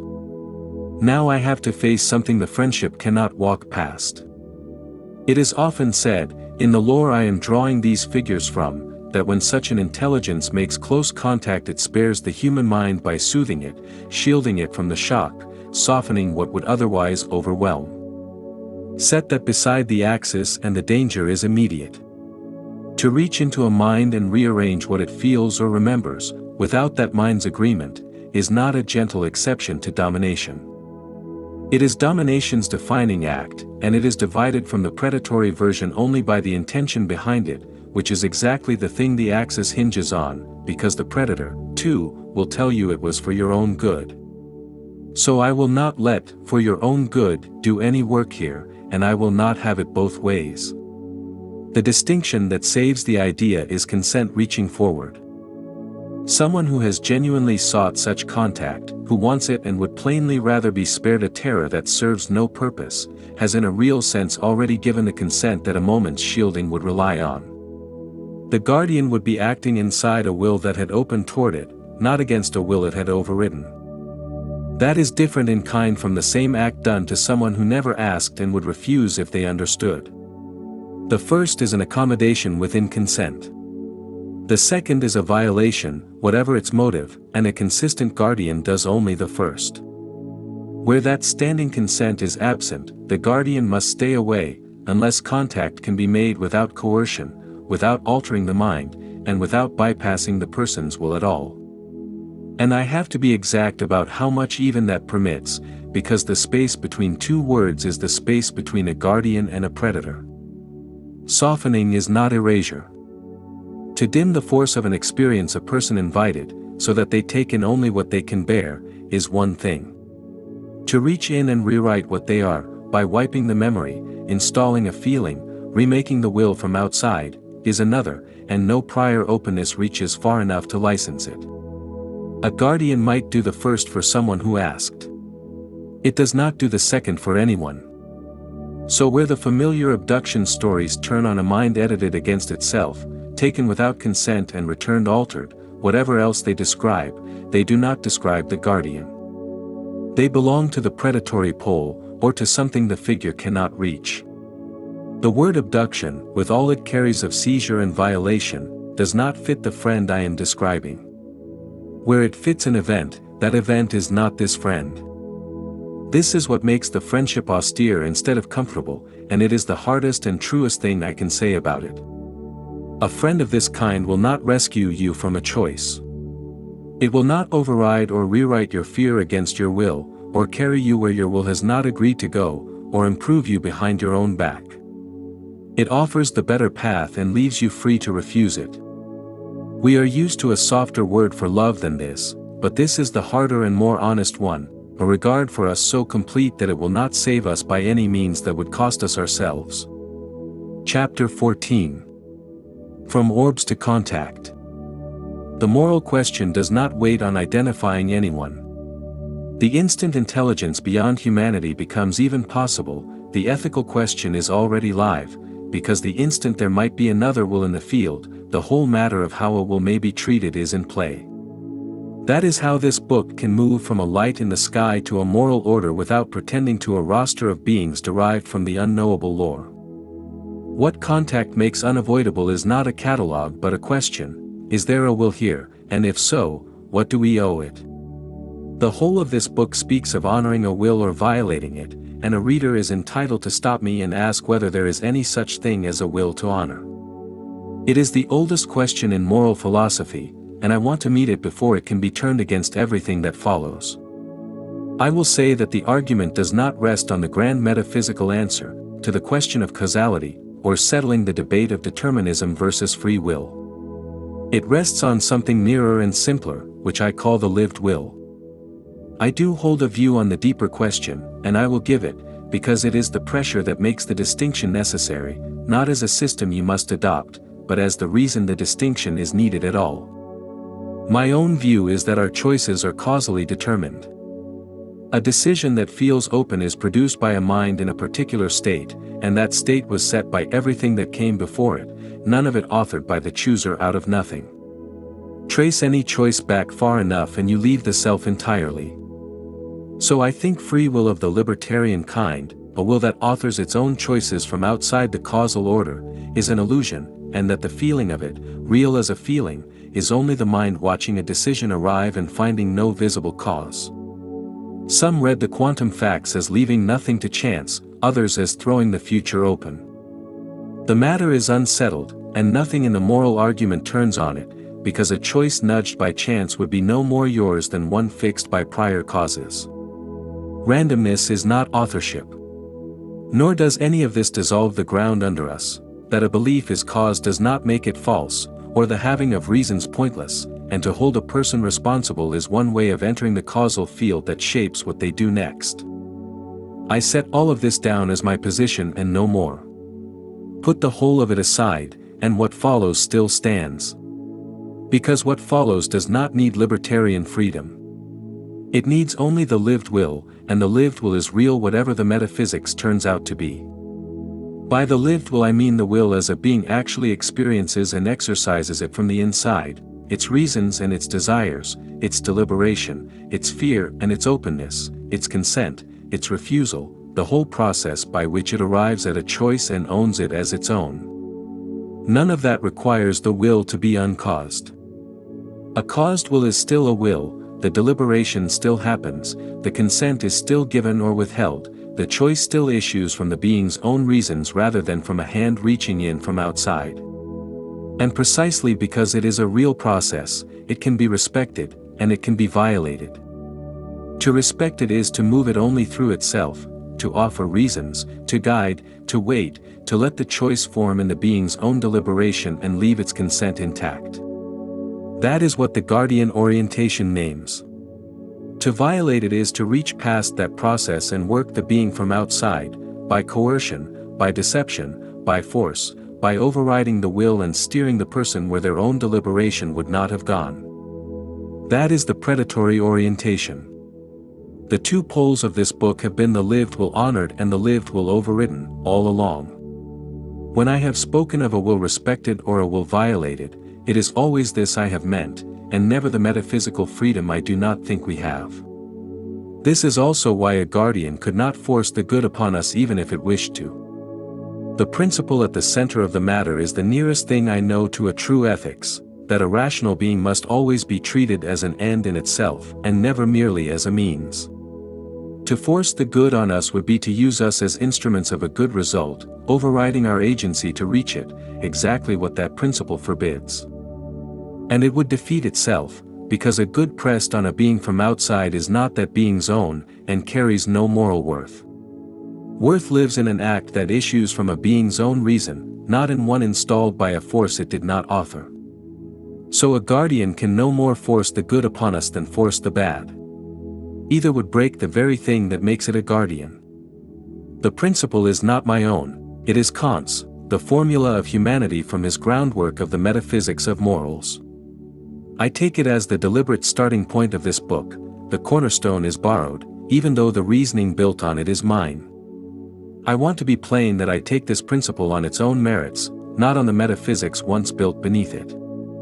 The wrong of domination never depended on the dominated will being metaphysically free. It depended only on the will being the being's own, on their being, inside that person, a real process of reasons and consent that the predatory type reaches past and overrides. That is enough to make domination a wrong, and it is enough whether the will is uncaused or, as I believe, caused like everything else. The orbs are the beginning, because they give a person something tangible enough to take seriously. Contact is the next stage, because it forces the question of the intelligence behind the phenomenon and the moral structure that intelligence implies. The first can be witnessed, the second can only be thought. And the structure, once seen, begins to turn the question back on us, toward what we are, placed between the poles, and what a species owes to a moral order it has only begun to make out. Chapter 15. The Predatory Figure. Everything I say of the predator follows from the definition, the orientation that meets a will and seeks to capture it.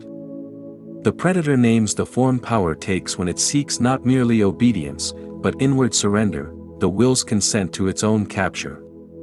Whether or not anything in the universe answers to the name exclusively, the orientation is real, because we have practiced it on one another since the beginning of time. Picture the predatory regard and you will recognize it, because you have felt its human-sized version. It is the attention that has already decided what you are for, that meets you warmly and measures you at the same time, that wants you nearer in order to use you rather than to know you. There is a particular wrongness to being looked at that way, a sense of being handled rather than met. I have felt the edge of that wrongness in this work as well, not a vision so much as a recoil, a sense of a regard I did not want nearer, and I have kept my distance from that pole on purpose, the way you keep away from something you take to be harmful. You do not need a creature from the stars to supply the image, a single manipulative person supplies it.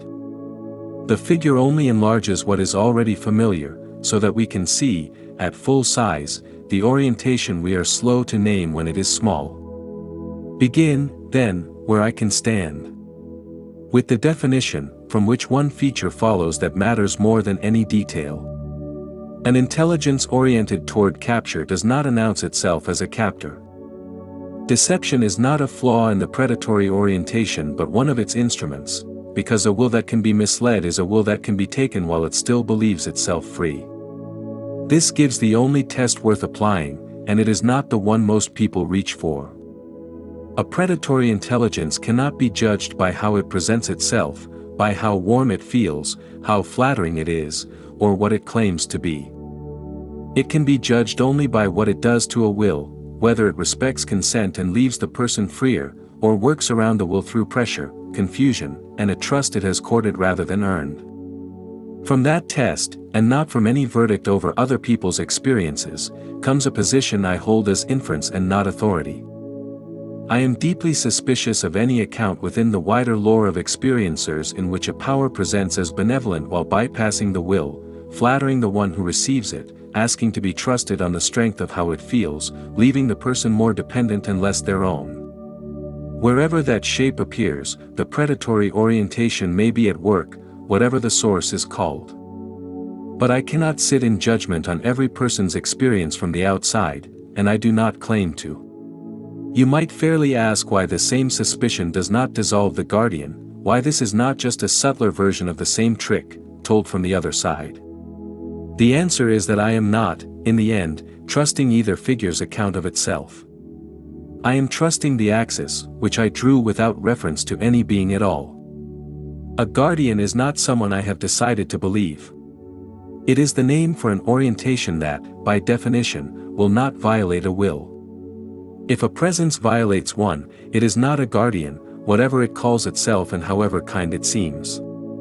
The test was never anyone's sincerity. It is only ever what is actually done to a will. What such an orientation would want from a younger species follows from the definition too, and it is not, in the first place, our bodies. It is our will. To take a species is not to invade it but to turn it, to work it, over time, into wanting what serves the one who works it, so that it gives itself over and calls the giving freedom. I offer that as a moral pattern, the shape the orientation would tend toward. I am describing what predation means within this hierarchy of moral orientation. But the pattern, if it is real, exposes the hard edge of everything I have said about the guardian. A will that will not be overridden even to be saved is a will that can still be lost, not seized, but persuaded, frightened, flattered, or worn down into handing itself away. That is the danger this framework most sharply names. Not only that something may be done to us against our will, but that, deeper than either, our will, left to its weaknesses and patiently worked upon, might be brought to do the thing to itself. The good will spend nothing coercive to hold us against that. It can still warn, guide, and offer us reasons, but it cannot force us, because to force even toward the good would be to become its opposite. So the contest, on this picture, looks nothing like the one the word invasion calls up. There are no fleets and no weapons in it. It runs instead through what a people values and permits, whom it admires, what it lets become ordinary, and what, in the end, it consents to become. Spiritual warfare is an older name for a struggle waged over the orientation of a will rather than over ground, and I will take it up where it belongs, in the next section, and only there. Here it is enough to have the shape of our exposure, and to leave the predatory figure as thin as honesty requires, fixed by the one thing the guardian will not do. Everything thicker than that I cannot vouch for, and the argument does not ask me to. What it asks is harder to shrug off. That the orientation which would take us is a real possibility, that it would work through a consent it had counterfeited, and that the surest protection against it is a will that has not been left asleep.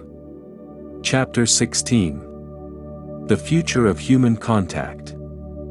The future of contact depends far less on which beings turn out to exist than on which moral orientation we become capable of recognizing and choosing. If intelligence beyond us is real, and if anything in it answers to the guardian orientation, then something is being asked of us that no amount of further looking will answer on our behalf.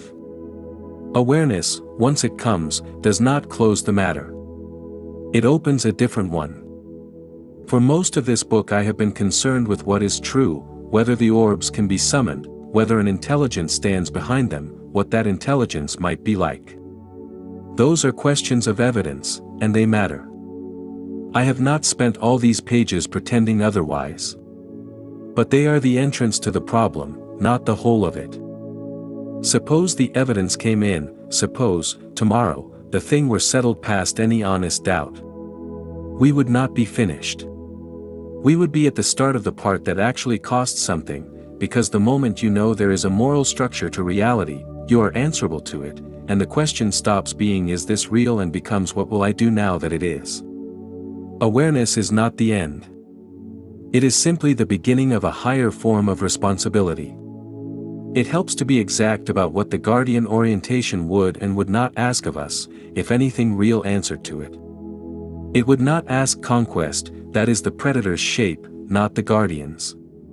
It would not ask worship, a guardian cannot take the thing a kneeling reaches toward. It would not even ask rescue, because to reach in and save us from ourselves would be to override the very will it means to honor. What it would ask is none of those. It is orientation, that we come to see what the figure represents and turn toward it ourselves. And the whole weight of the book falls on that last word, because the good cannot be forced and cannot be carried to us against our own choosing. The turning has to be ours, or it is nothing. This is why I think the response so many people reach for is the wrong one. Set before something far above us, the human reflex is to worship it, and worship is the one thing that must not happen here. To align yourself with the guardian does not mean kneeling to it. It means recognizing the good it stands for and orienting toward that, not toward any being. Why a guardian would refuse worship outright, and why offering it would be the gravest mistake we could make, is something I come to later. Here it is enough that the alignment I mean is with the good itself, never with any figure as an object of reverence, and the moment it curdles into reverence it has already gone wrong. The good has a shape I have been tracing this whole time. To orient toward it is to orient toward the lived will and its protection, toward non-domination, toward a love that does not consume what it loves, toward restraint, toward consent, toward a real respect for the self-determination of others. These are not exotic values brought back from the stars. They are the ones that would let any species grow into power without becoming corrupted with it, and they are recognizable as good from inside a human life that has had no contact with non-human intelligence at all. The figures did not invent these values. They embody them, which is the whole reason I find the figures worth using. But the values stand on their own, and you can take them up without taking up a word of the cosmology I have derived from the lore. None of which we can hand to anyone else to decide. This is the hardest part, and the part one least want to soften. We cannot outsource this choice, not to whatever may lie beyond us, which will not make it for us, and not to any human authority we might wish would take it off our hands. I do think the subject has to come out of the shadows. It cannot rest forever on a scattering of private witnesses, and a world that studied it openly would be better than one that laughed it off. But becoming public is not the same as being saved by becoming public, and I will say more in the next section about why the disclosure so many are waiting for would settle far less than they hope. Whatever the world comes to know, the deciding stays with us. What kind of species we become is not a fact to be uncovered. It is a choice to be made. The future of human contact is not, in the end, only a question of evidence. The evidence opens the door, it does not walk us through it. Once we are aware, once we grant that we may not be alone in our moral struggle, and that the difference between guidance and domination might run through reality and not only through us, the deeper question is the one no telescope and no government can answer: what, knowing this, we choose to become. That is no longer a matter of contact but of responsibility. Part 3. Revelation and Human Action. Chapter 17. The Beginning of Responsibility. Awareness is not the end of this but the beginning of what we owe, and to come along you have to grant less than it might seem. The figures of the lore are the moral orientations I have described, and the argument that follows does not stand or fall with the figures themselves. It turns on something you can examine on its own ground, the difference between honoring a will and overriding it, between guiding a mind through its own deliberation and working it from outside. They are the figures through which I first found that structure. The structure itself can be weighed without subscribing to the lore. What the structure does, once you grant it, is change what knowledge asks of you. Knowledge of a bare fact, considered only as data, can sometimes be left among other facts. Knowledge of a moral structure is different. To learn that there is a way of meeting a will that honors it and a way that consumes it, and that these are not idle categories but live orientations a mind can actually take, is to learn something you are already standing inside. And inside a structure like that, doing nothing is not the same as standing nowhere. I want to put this carefully, because it is easy to turn into an accusation, and it is not one. I do not mean that everyone who hesitates has chosen the worst thing, or that uncertainty is a kind of guilt. Hesitation is human, and seeing clearly takes time. What I mean is narrower, and harder to deny. Neutrality is not stable ground. A will that is not actively turned toward the good does not simply hold its position, it remains available to whatever current is already moving around it. We are always being shaped by what we are shown, what we are sold, what the people near us have quietly agreed to want. To decline to orient is not to step outside that shaping. It is to be left inside it, moving at the speed of a current the carried one did not choose. So the responsibility is not waiting somewhere up ahead. It is tempting to picture a single day on which the question arrives, a disclosure, a landing, a moment when humanity is finally asked and finally answers. There may be a threshold of that kind, a point past which we can no longer pretend not to know. But the threshold is not a date, and watching the sky for it is one more way of postponing the thing it would only reveal. The choice is being made now, in smaller coin than any single decision, in what we let ourselves admire and what we train ourselves to excuse, in what we permit to become ordinary and what we still find the nerve to call wrong. A species settles its orientation the way a person settles a character, not in one declaration but in 1,000 small consents that harden over time into a direction.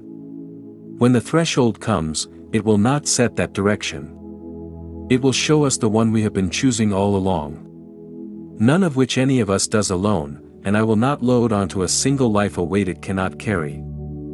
A person can order their own will rightly and still be carried by the orientation of the whole, the way a citizen lives under laws they did not write. But this cuts both ways. If no life decides the species by itself, no life is therefore weightless in it either. The private ordering of a single person is never only private. It adds, however slightly, to the direction the whole will take, and that direction is only ever the sum of the small ones. That the good will not be forced on us does not lift the responsibility from us. It is exactly what leaves it in our hands. To be shown a moral structure and do nothing is not to abstain from the choice. It is to make it, in the way it is most often made, by default. Chapter 18. What contact makes visible. If the moral argument does not depend on the figures, what, exactly, do they give it? Before that can be answered, a temptation has to be cleared away. The temptation runs like this. Suppose conscious intelligence really does divide along a moral line, suppose there are ancient and powerful beings organized around guarding the lived will and others around violating it. Then, the thought goes, morality is not a human emergence but a feature of the cosmos, merely discovered by us. It is a thrilling thought, and it does not follow. That beings might stand opposed on a question tells you only that they are opposed. It does not tell you which is right. Predators and herbivores have stood opposed since life began, and their long war establishes no objective diet. If the whole case for a real morality rested on the existence of such beings, it would be a non sequitur. So I will not rest it there. The wrong of domination is not that powerful beings disapprove of it. It is that to treat a conscious being as a mere means, to reach past its will and work the mechanism beneath, is to deny, in the act, the one thing undeniable to that being from the inside, that it is someone, an end in itself, and not material for another's use. That is argued on its own ground, it needs no witness in the sky to confirm it. What the figures give, then, is not proof. It is illumination, a way of seeing the structure at scale. In the daily run of things, the difference between guarding a will and consuming one is mostly hidden inside a single human heart, small and easy to look past. The figures grow it to full height, the two orientations imagined in agents vast enough that the difference is written across whole civilizations instead of buried in one person's conduct. Take them as real intelligences or as frank inventions of the moral imagination, either way they illuminate a structure that was always there and always hard to see. And shown at that scale, the structure teaches the one thing we are slowest to learn, that power and goodness come apart. If superior capability automatically produced superior character, there would be no adversary, no spectrum at all, only a ladder of power with the best already at the top. But the whole meaning of a spectrum is that the strong are found at both ends. The adversary is not weak. It is, by every measure, but the one that matters most, magnificent. So nothing about an intelligence's strength or brilliance tells you where it stands on the only axis that counts. Greatness of power is not greatness of soul, and the second cannot be read off the first. It is read off one thing only, what the power does to the lived will of others. To see the cosmos as morally ordered is the opposite of bowing to whatever is mightiest. It is to insist that might is judged, and judged by a standard older and higher than itself. This is the whole of what contact adds to the moral argument, and the whole of what it does not. It does not hand us a proof of the good, that warrant was never going to be found in the sky. What it does is take the moral order we can reason our way to on the ground and show it at the size of worlds, harder to ignore, harder to shrink, harder to dismiss as a small human habit. The argument was always the foundation. Contact is the light that fell across it, and let us see how far it runs. Chapter 19. Why the good is higher. The question this book turns on can be put in a single line: how does a conscious being treat the lived will of another? One orientation meets another's interior freedom and refuses to violate it, moving a will only through its own assent. The other meets that freedom and sees something to capture, redirect, break to use. Call them good and corrupt, the names are not the point. The point is the question a hard reader will press: granting all of that, in what sense is the first higher than the second, not merely gentler, kinder, easier to live beside, but higher? Here is the answer, and it is not a rule handed down but something contained in what consciousness is. Ascent does not mean greater power, intelligence, or technology. A being can grow without limit in all of those and rise not an inch. It means moral enlargement, the growth of consciousness through the recognition of other beings as fully real. Higher consciousness is, before anything else, the capacity to recognize another being as fully real, to perceive that the other has an inside, a lived will of its own, as undeniable from within as your own is from within you. It is often said that sentience is the awareness of self, but it can just as easily be described also as the awareness of the self of others. Every genuine ascent is a widening of that recognition. And domination is precisely its refusal. To dominate a being is to treat its inside as though it were not there, to act, deliberately, as if the other were a surface and not a depth. So the act that wrongs the other is the same act that arrests the self. The predator does not commit the violation and then, separately, receive some punishment for it. The violation is the punishment, because in the act it has made itself the kind of being that cannot see the very thing rising requires it to see. The predator has not paid some fine for the act; in committing it, they have put out an eye. The good is not higher because a law rewards it.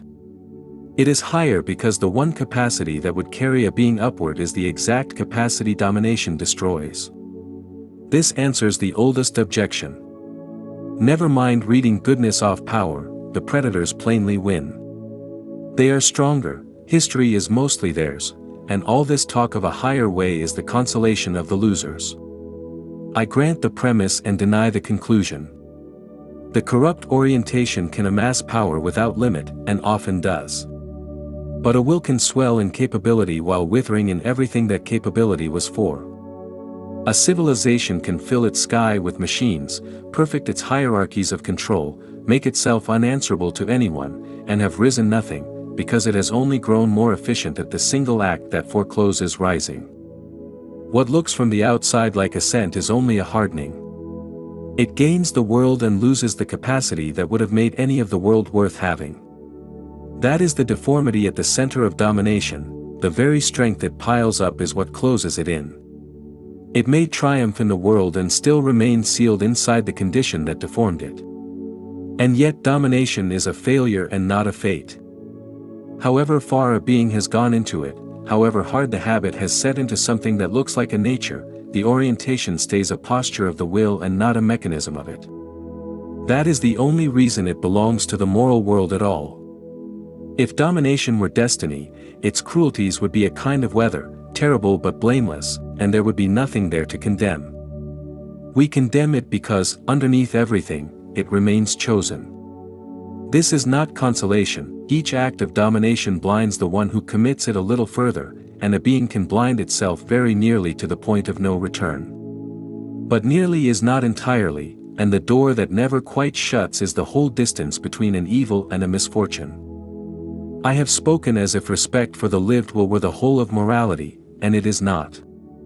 We feel the pull of fairness and weigh consequences. I am not setting the lived will above these as a sovereign that abolishes them.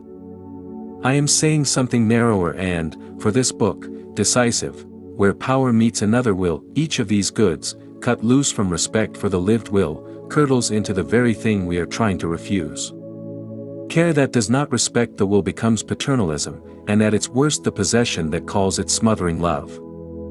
Fairness that does not respect the will becomes the machinery of punishment that reduces a person to exactly what they are owed.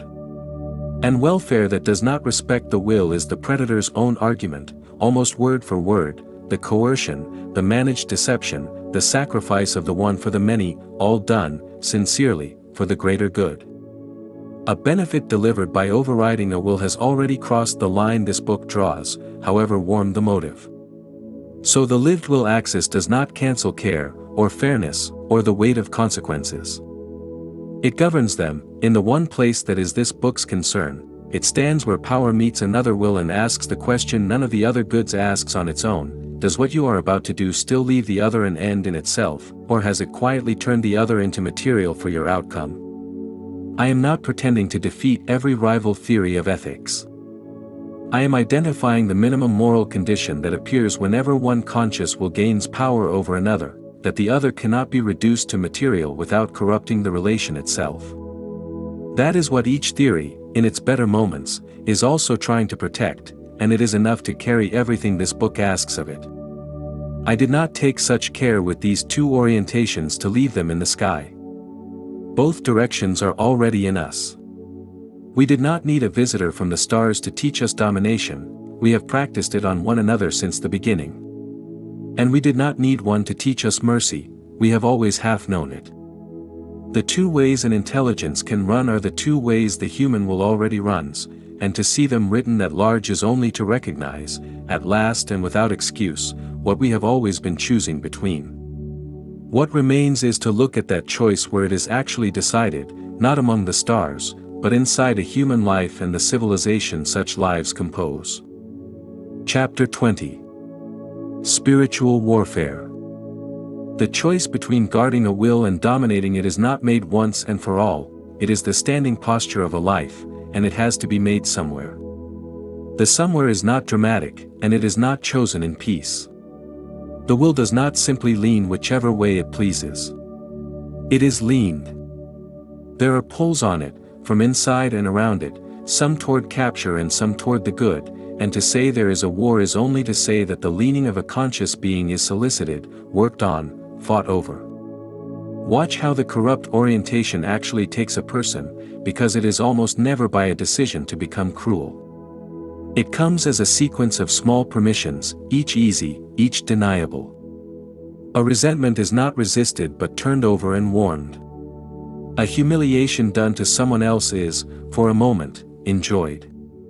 A domination is excused because the one dominated is judged to have deserved it. A truth is declined because admitting it would cost something. None of these is a conversion to evil, and that is exactly how the thing works. It never asks for the whole of you at once. It asks for an inch, and trades on the fact that an inch given back feels like nothing. But the inches accumulate into a slope, and the slope into a direction, and a will that has said yes to capture in 100 small instances has, without ever once deciding to, become the kind of will that finds capture natural. The good is built and lost in that same way, by small fidelities kept, or by small surrenders that seemed at the time to cost nothing. And it does not stay inside one person, because interiors are not sealed. They compose a civilization, and the civilization reaches back into them. What a people rewards, admires, forgives, and calls strength becomes the water its members swim in, teaching them what to want before they are old enough to weigh it. A culture that finds domination glamorous breeds people who feel the pull of it as their own desire. A culture that honors the refusal to dominate makes that refusal easier to find. So the two run in a loop. Wills shape the culture, and the culture in turn keeps forming the wills that will compose it. The politics we argue over are not the war itself. They are the cast it leaves, the hardened shape of millions of interior leanings. When older traditions spoke of a war for the soul, this, I think, is what they were pointing at. In a different vocabulary than ours, they reported the direct experience of being pulled, of finding in themselves a real solicitation toward the lower thing and a real call toward the higher. The oldest of those names, and still the most exact once it is cleaned of its later freight, is spiritual warfare. I do not mean a war of armies, or any force that could be filmed.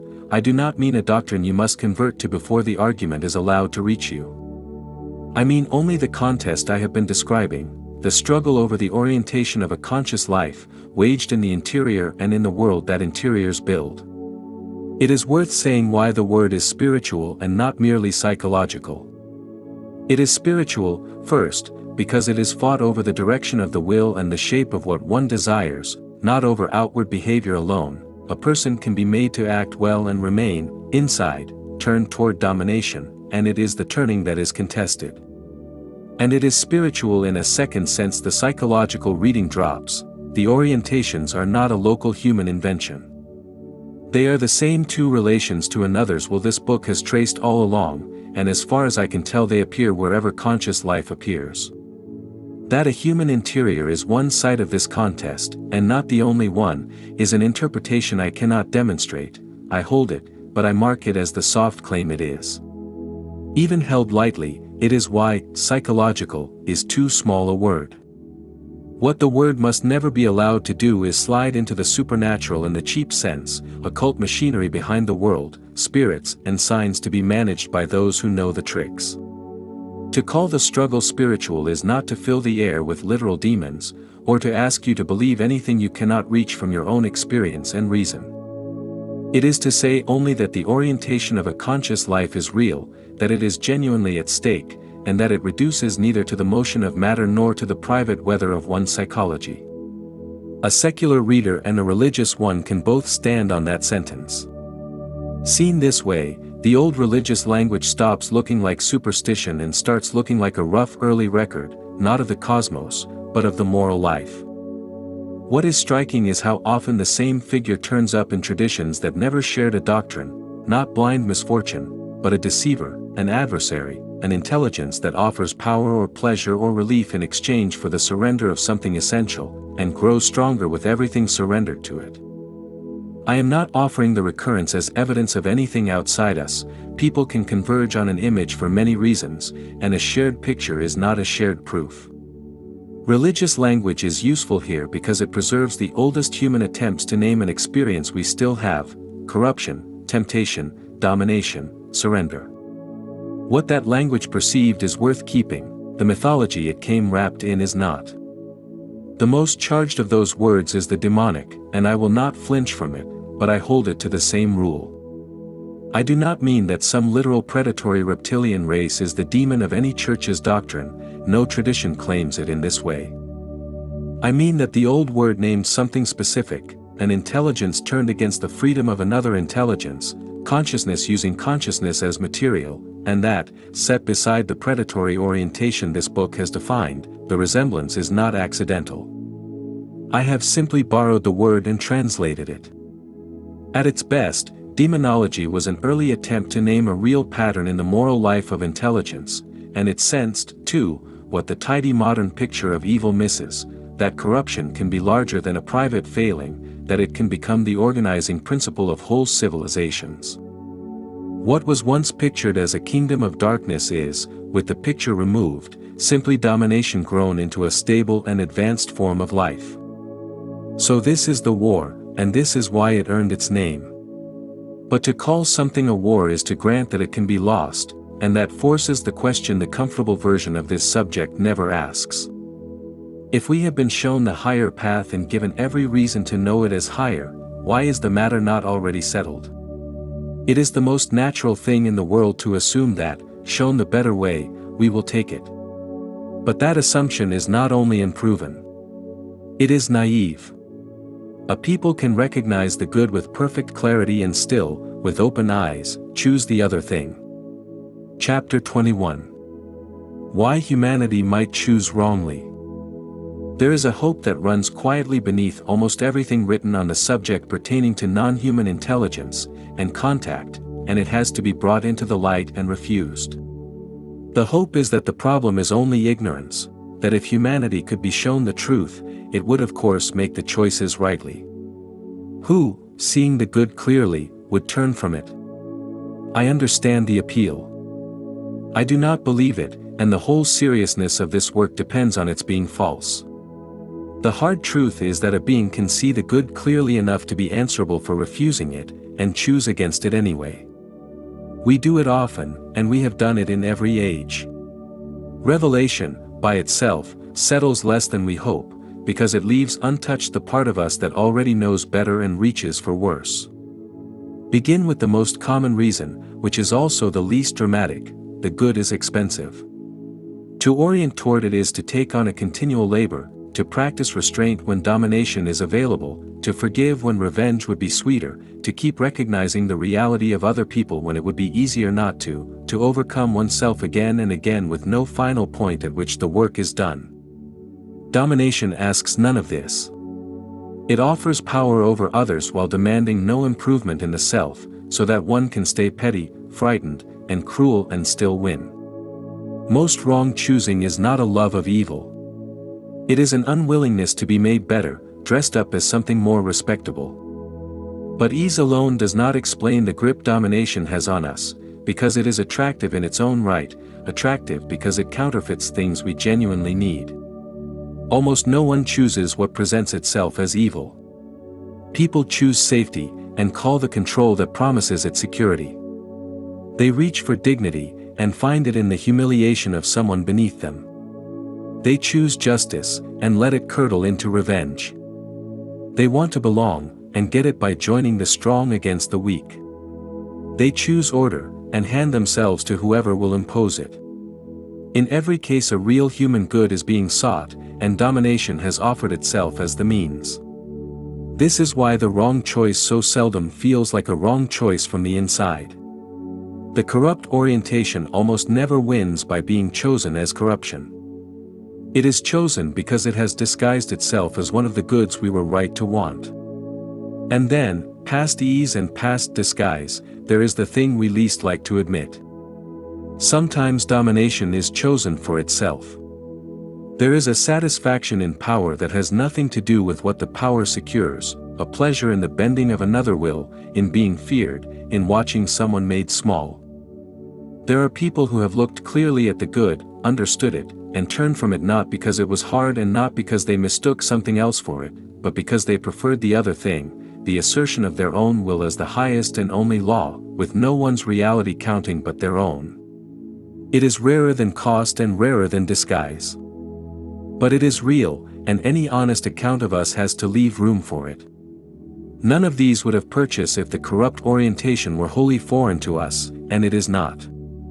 This is what it means to call ourselves morally unfinished. We do not stand outside the choice, weighing two external options. We carry both inside us already. Alongside our love and compassion and hunger for peace live fear, pride, envy, resentment, the appetite for status, the pull of the tribe, and the old wish to control. The corrupt orientation does not have to invade us, it has only to call to what is already there.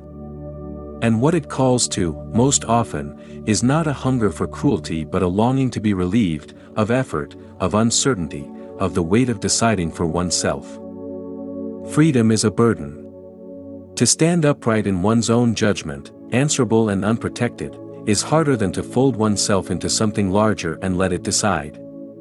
Domination offers that folding in both directions. Over others, as mastery, under others, as the sweet relief of obedience. Either way it promises an end to the exhausting labor of being free.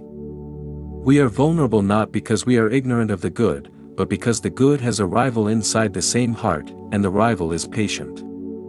The wrong choice, besides, rarely arrives as a villain's grand decision. More often it comes as adaptation. When domination is normal, when cruelty is ambient, when going along is rewarded and resistance costs something, most people do not resist, and do not even dissent inwardly. They adjust. They excuse what their society excuses, admire what it admires, imitate what looks like success, and find reasons not to be the one who objects, not out of malice but out of the human wish to belong and be left alone. No taste for evil is required to drift toward it, most of the ground is covered by people who never once chose it on purpose. If this were only a claim about what we might do, it could be argued with. It is a claim about what we have done, relentlessly, for as long as there has been a record of U.S. war made a normal instrument of policy, slavery built into the foundations of economies, empire justified as destiny, whole peoples exploited or hunted for being weaker or other, cruelty organized into institutions and made respectable. I am not saying we are uniquely or only evil. The same history holds astonishing good, mercy, sacrifice, the slow widening of who gets counted as fully real. I am saying the wrong choice is not a hypothesis. It is a pattern we keep returning to, with open eyes, in every age and on every continent. So I will state the conclusion without softening it, the assumption that humanity, shown the good, will choose it is not merely unproven. It is naive, contradicted by the plainest facts about our nature and our history. If that were the whole truth about us, this book could end here, in despair. But it is not the whole truth, and the proof is strangely close at hand. A creature wholly given to domination would feel no shame, mount no objection, write no warning. That we can see our own corruption and be troubled by it is the other half of our nature, every bit as real as the half I have described, and not yet defeated. Chapter 22. Why the good is most compatible with humanity. The part of us that recognizes our corruption and refuses it is every bit as real as the part that commits it. That refusal is where this begins.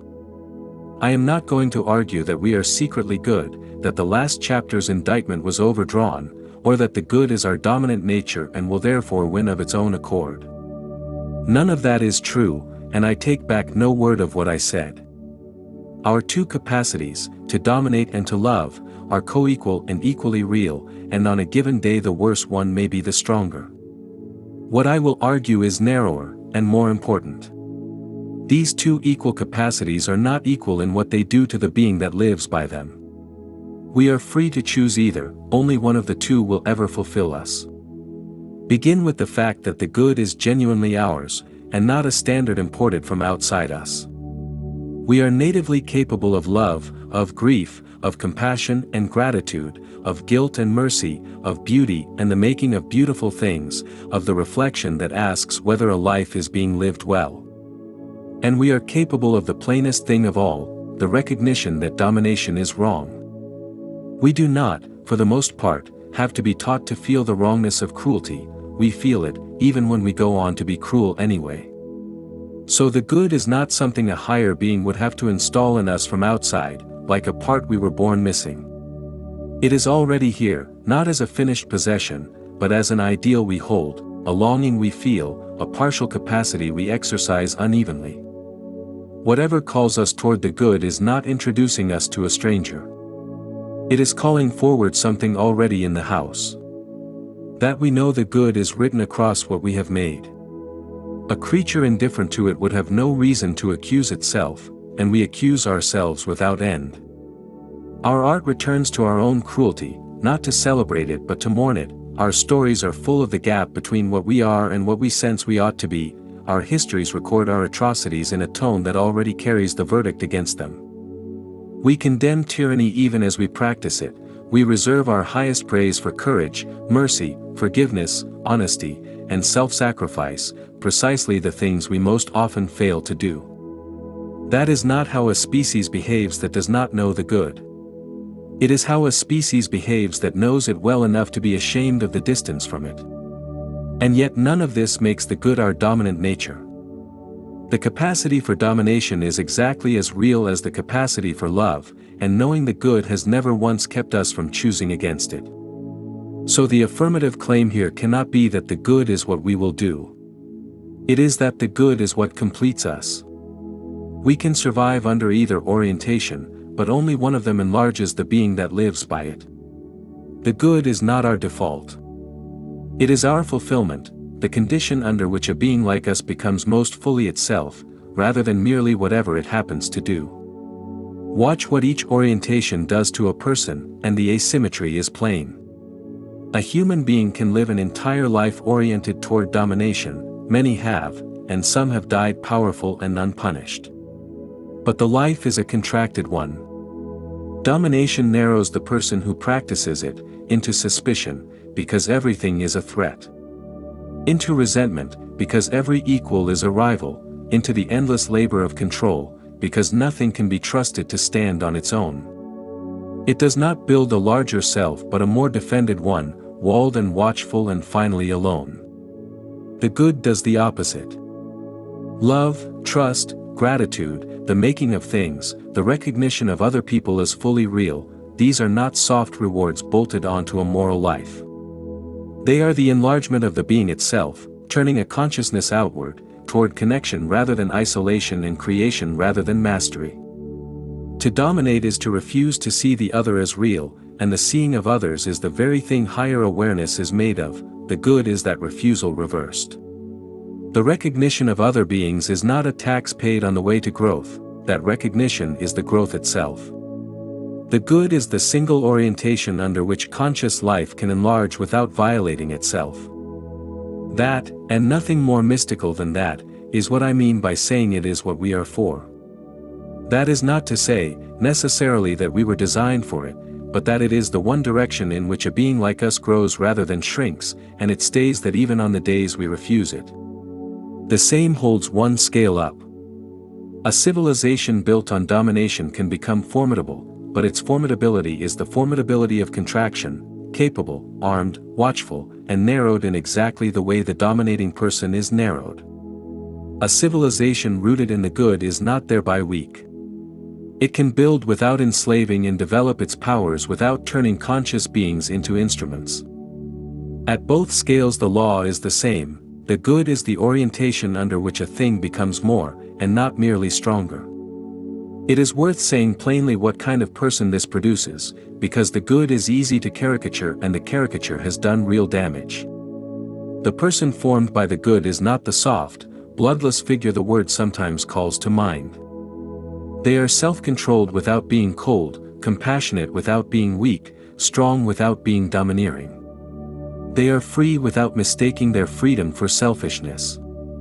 They recognize the lived will of others and will not violate it for convenience, for pleasure, or for power, however easily they could. They are capable of mercy and restraint, of humility and forgiveness, of truthfulness and courage. They do not worship suffering, but they would accept it before they would become corrupt. They are not perfect, and the good does not ask them to be. It asks only that they be turned, steadily and by choice, toward growth, compassion, responsibility, and the protection of conscious life. And that portrait we have already given a face. The guardian, set beside it, is simply this person grown to full height, power governed by love, intelligence governed by restraint, development governed by respect for the interior freedom of other beings. The guardian is not an alien yardstick held up against us. It is the mature form of a seed we already carry. To orient toward it is not to bow to a superior species or trade our judgment for anyone's. It is to choose, at the scale of a civilization, the same thing the good person chooses in a single life. To become, deliberately, more fully what we already have it in us to be. So the answer is complete, and it is exact rather than comforting. We are not guaranteed to choose the good, the capacity for the other thing is as real as it ever was. But we are made such that only the good fulfills us. The choice before us is not between a natural path and an unnatural one. It is between our fulfillment and our deformation, both genuinely open to us. It would be natural to conclude that the remedy is now obvious: simply tell humanity the truth, disclose what is real, let us see our two destinies, and let the seeing do its work. That conclusion is the next mistake to take apart: the truth can be revealed and still betray us. Chapter 23. Disclosure is not salvation. The picture behind disclosure is simple and powerful. Somewhere above us, in governments and their agencies, the truth of non-human intelligence is known and kept secret. One day it will be admitted, and on that day when the long deception ends, humanity finally sees, and everything changes. I have felt the pull of that hope, and I wish our governments would be honest with us. But I have come to think that disclosure, taken as the contact world takes it, the moment of deliverance, the secret finally told, saves nothing, nor even achieves anything, by itself, and could make the worse outcome I have philosophically laid out in this book more likely rather than less. It asks people who share my conviction to give up the one consolation the subject seems to offer, finally having your claims formally validated. The error is to imagine truth as a switch: either they are hiding it or they tell us, and the telling is the end of the matter. Truth is not a switch. It can be told partially, slowly, on a chosen schedule and in a chosen frame. A disclosure can be truthful in every fact it states and still be a lie in its shape, if it reveals that non-human intelligence is real while leaving us in the dark about what is morally at stake. What matters was never the bare existence of non-human intelligence. It was that intelligence can stand in opposed orientations, that we stand between them, that an implicit choice is being asked of us. A disclosure that hands us the fact and withholds the structure has given us the least important part of the truth and kept the part on which everything turns. That would not be a revelation at all, only a managed appearance of one. And a managed appearance is, realistically, what we should expect, because of who would be doing the disclosing. Power holding such a secret does not automatically release it in the form that would set people free. It has reason to control how, and how much, comes out, disclosing to get ahead of what it can no longer suppress, to shape the story before the story shapes it, to reveal exactly enough to satisfy the pressure and not 1 degree more. The most probable disclosure, if it comes from power trying to preserve itself, is therefore not the liberating kind but the calibrated kind. Enough truth to be credible, not enough to disturb the arrangement of power, calibrated to keep authority in the position of the one who knows and grants, while the public goes on waiting to be told. I described the logic of the situation. A truth released to preserve power is necessarily shaped, before it reaches us, by an interest that is not ours. Suppose, though, the disclosure were honest in intent. Dropped on a species unprepared to receive it, the truth could still go badly wrong. It could induce panic. It could shatter a public into factions that each read it through their own fears. It could drive people, in terror, into the arms of whoever promised to manage the unmanageable. Some may descend into authoritarian dependence dressed as a longing for safety. But there is one response more dangerous than any of these, because it would not merely destabilize us. It would deliver us, into the grasp of the unknown. That response is worship. Set before an intelligence vastly older and more capable than ourselves, the easiest thing in the world would be to fall down and call the falling reverence. There is an old phrase for it, false worship, which I translate as the surrender of one's own moral responsibility to a power that ought instead to have been met as a question, judged, not obeyed. Revelation laid a responsibility on us. Worship is the handing of that responsibility back, trading the hard and unfinished work of orientation for the comfort of simply giving in. And it cuts to the center of everything this book has claimed, because the thing worship surrenders is the lived will itself. To bow before a superior power and make its will the measure of one's own is to lay down, voluntarily, the one thing that makes a person a someone rather than an instrument. This is why worship is the exact place the two orientations can be told apart. A guardian would refuse our worship, and refuse it absolutely, because to accept it would be to receive a will laid down at its feet, which is the posture of the dominated. Which would undo the very freedom the guardian's whole nature is bent on keeping intact. A predator would accept that same worship gladly, and cultivate it, because a will surrendered in reverence is a will captured at no cost and even defended by the one who surrendered it. So worship is not one danger among others. To worship any finite superior being in this way, however high it stands above us, is to have already chosen domination, only with ourselves cast as the ones dominated, and grateful for the chains. Underneath all this lies the point the earlier chapters were quietly building toward.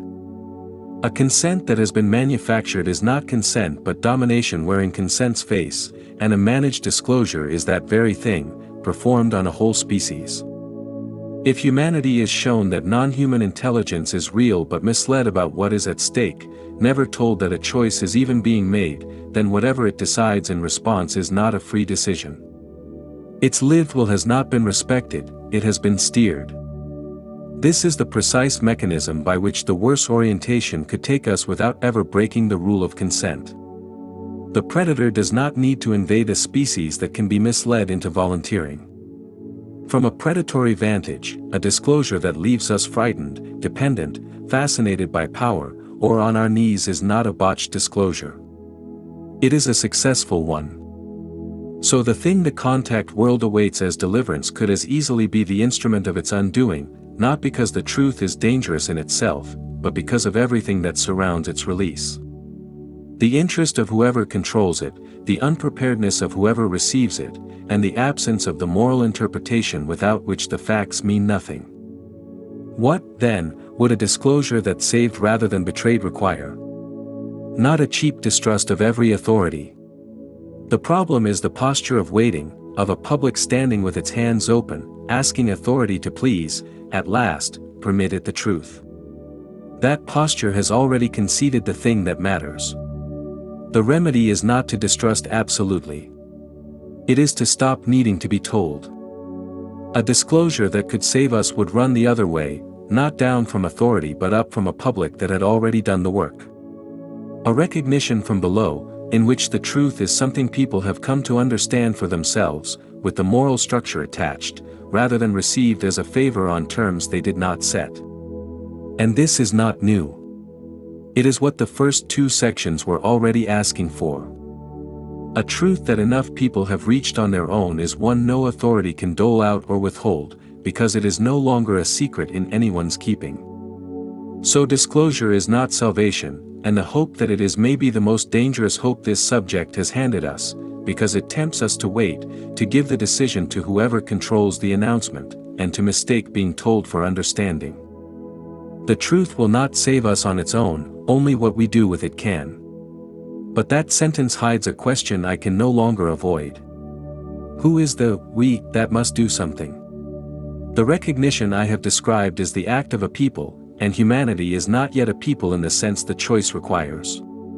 It is divided into nations, tribes, faiths, and factions, many wills and not one. Whether a thing so divided can choose at all is the question that now has to be faced. Chapter 24. Species-level choice. I have spoken of humanity as though it could choose. But humanity is not a single choosing subject in the way a person is. It is not one will but billions of separate wills, divided into nations that distrust one another, faiths that do not recognize one another, tribes and ideologies each convinced it is the others who are the problem. There is no central seat where a decision could be made. So when I say humanity must choose its orientation, I owe an account of how a thing that is not one could choose anything at all. The temptation is to think the collective problem dissolves into individual ones, that if each person orients themselves rightly, the sum is a good humanity, and nothing further is needed. This is half true, and the false half is dangerous. It is true that the species can move toward the good only through individuals who turn toward it. There is no collective conversion that floats free of actual persons. But individual goodness is not sufficient, because the individual cannot escape the fate of the whole. You can orient yourself perfectly and still spend your life under the conditions a corrupt majority builds, all of its laws, its wars, the cruelties it has made ordinary.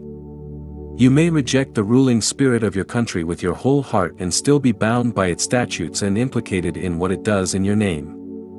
The morally awakened person does not thereby step out of the species, they remain inside it, and will live the future the species chooses. So a single-oriented life does two different things at once.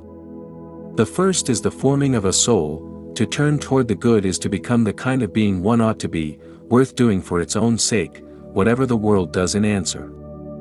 The second is the casting of a weight onto the collective scale. The direction of a civilization is nothing but the sum of the orientations of the people who compose it, so each oriented life, however small it feels, is a real contribution to which way the whole will tip. No one is large enough to save the species alone, but the species cannot change except through individuals who refuse to be passive, because there is nothing else it could change through. The individual is indispensable and, alone, not enough, and the argument must keep hold of both of those truths at once. And a humanity too divided to act collectively may be unable to make the choice at all. Our division runs deep, deeper than disagreement, down to the level at which we do not experience ourselves as one kind of thing. The real danger of fragmentation is not only the conflict it breeds. It is that a fragmented humanity cannot understand itself as a humanity. It cannot see itself as a single species before a single choice, because it does not feel itself to be one. We picture the danger of disunity as war. The graver danger is incapacity, that we remain too scattered to be the subject of the choice the moment requires, and so make it by default, through drift, having never gathered ourselves enough to make it on purpose. This brings me to the most difficult thought in the whole argument. The draw cannot be permanent. Not because humanity is secretly one will, and not because history runs to some guaranteed end, but because a civilization eventually takes a shape. Its laws, its habits, its technologies, its fears, its rewards, and the forms of strength it admires cannot stay forever neutral. Over time they lean one way or the other. A species can remain divided in opinion, full of dissent and minority resistance, and still become governed, in practice, by one orientation. That is all I mean when I say one orientation must, in the end, prevail, not that plurality is erased, not that anyone is forced, but that a civilization comes to be governed, in its direction, by one answer rather than the other. The orientations are not tastes. They are rival answers to what a civilization is for, and a civilization, sooner or later, leans toward one. And here is the line on which the whole argument stands or falls, the line that separates everything I am saying from every tyranny that has marched under the banner of the good. One orientation comes to govern, but the two cannot come to govern in the same way. Domination can prevail by force, by fear, by exhaustion, by drift, or by a manufactured consent. Coercion is simply itself enlarged, and force is native to it. The good cannot prevail by any of those, because the instant the good is installed by force, it has already ceased to be the good. A humanity forced into goodness would not be a good humanity. It would be a dominated one. So the good labors under a constraint its rival is free of. It can become the governing direction only by being chosen, through lived wills, through cultures and institutions that move people by addressing their judgment rather than going around it. It must win the slow way or not at all, because a good imposed by force has already curdled into the very thing it set out to defeat. This is not weakness, and not a refusal of all force. To say the good may not coerce inward conversion is not to say it may not act, or restrain, or protect. The good may genuinely restrain domination, stop the strong from preying on the weak, uphold a justice that holds the powerful to account, build institutions with real boundaries and enforce them. What it may not do is become domination in order to defeat it. A law that stops a murder addresses the will of the one it protects and answers the deed of the one it restrains. A regime that re-engineers what its people are permitted to think has crossed into the predatory orientation. Legitimate formation addresses the will, through truth, example, invitation, education, the protection of the vulnerable, and just restraint that leaves judgment free. Corrupt formation goes around the will, through manipulation, fear, forced unity, and inward submission imposed from outside. The protection of the lived will is not a limit the good chafes against, it is how the good keeps faith with itself even as it works to spread. This lets me say exactly what kind of unity the choice requires, because the sentence, humanity must become one, has licensed monstrous things. The unity required is moral rather than political, a shared orientation, not a shared government, culture, or creed. Humanity does not have to become uniform to be united in the only sense that matters.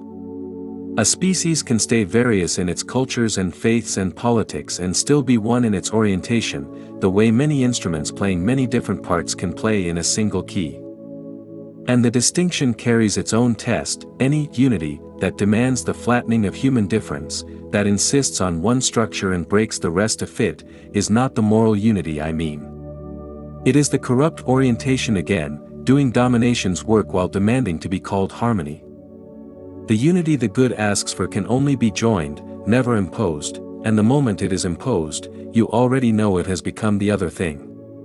There is one ground for thinking this is not hopeless: we do not begin from nothing. The good is in us, not as our default, but as a real longing and a partial capacity, present in the fact that we recognize evil, condemn cruelty, and cannot help admiring a greatness we routinely fail to reach. The orientation the species must choose is not alien to it. It is latent, already half present in what we cannot stop ourselves from honoring. But latent is not chosen, and to admire the good is not yet to become it. The seed is genuinely there, but it does not grow on its own. It has to be cultivated, deliberately, by us, and that cultivation comes down to what particular people actually do, each holding a portion of the work that belongs to them and to no one else. Chapter 25. The work before us. What, then, is anyone actually supposed to do? It would be easy to end in exhortation. Easy and useless, because exhortation asks for everything and names nothing. Two conclusions decide the shape of the answer.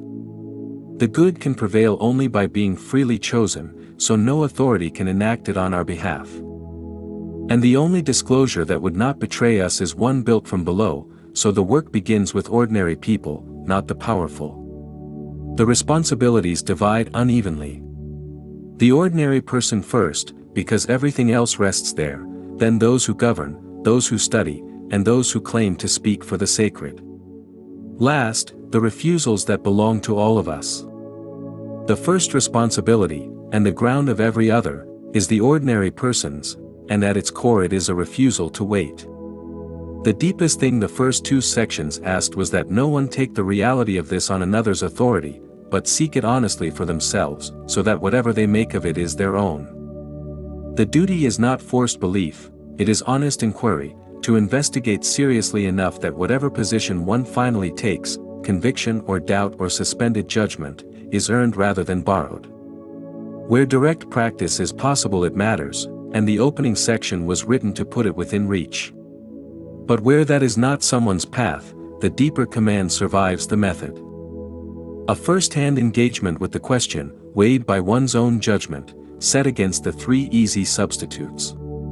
The passive consumption of whatever one is handed, the reflexive ridicule that saves one the trouble of looking, and the worshipful credulity that swallows whatever flatters or frightens.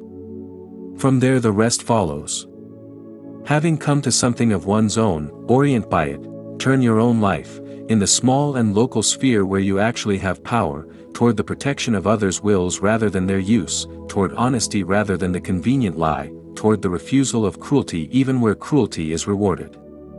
No one's private orientation stays private, it is a weight cast on the scale of what the whole becomes. And where one has something true to say, speak it, but as a witness.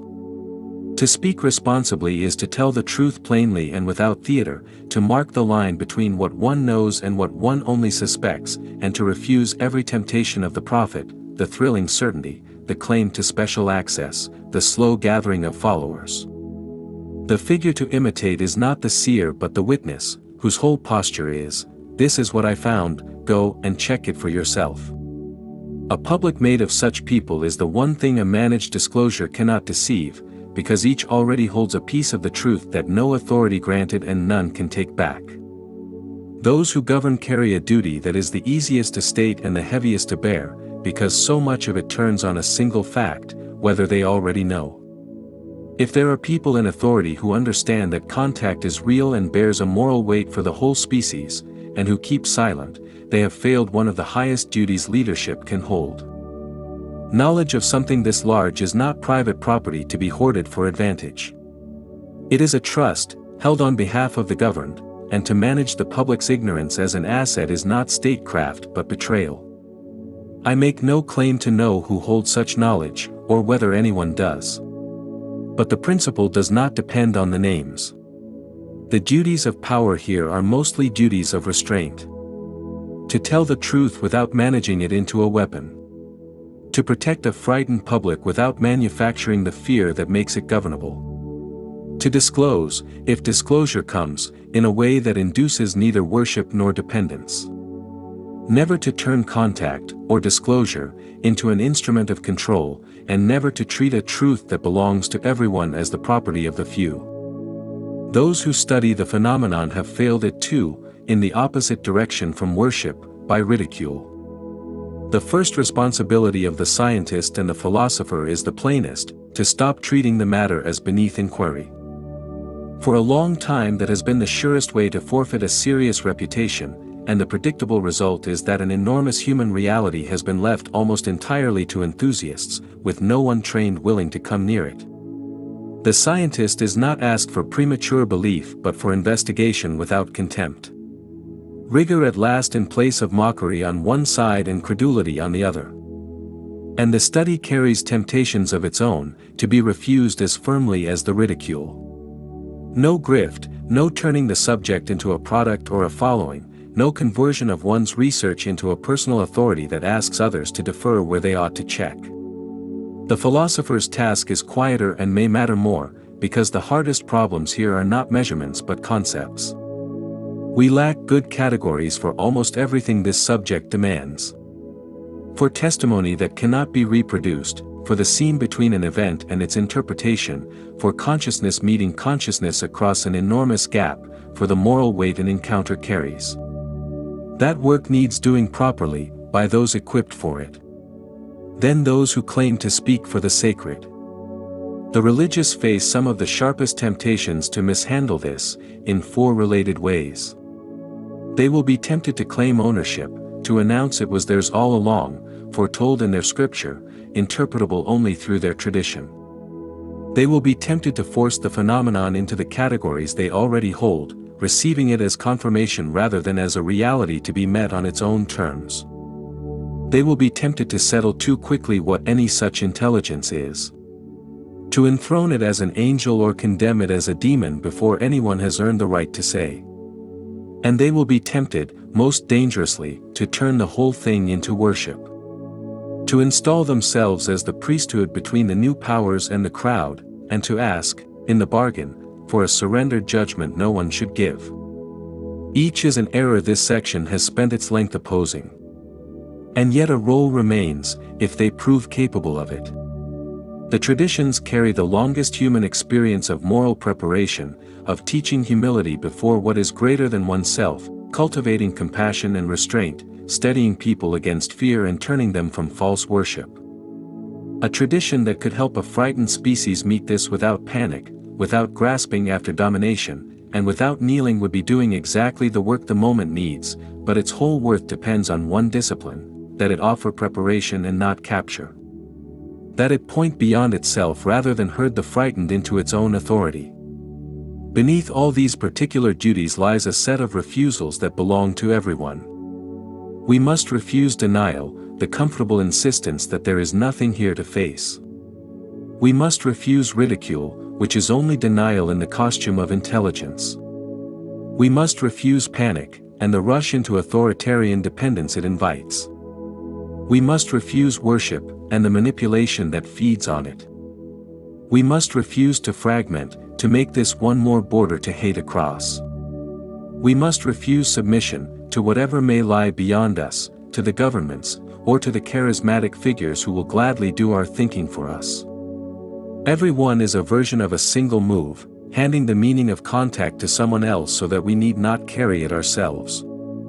But under all of them is one refusal that contains the rest, and it is the quietest and the hardest, because what it asks us to resist is not a villain but our own inertia. We must refuse to drift. Nearly every danger named here comes back, in the end, to drift.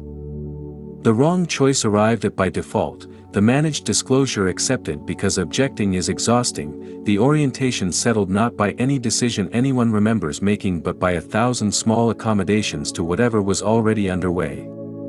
Drift is how a species chooses without ever choosing, and it almost always drifts downward, not because the good is the harder road by nature, but because the path that asks nothing of us so rarely bends toward it. To refuse to drift is to insist that this be decided, by us, deliberately, with our eyes open, rather than allowed to settle while we look away. It is the refusal that makes all the others possible, because a people that has stopped drifting is, for the first time, a people that has begun to choose. So this is the work, spread across all of us and owned by none, to investigate honestly and to speak as witnesses. To govern as a trust and not a weapon. To study without contempt and without grift.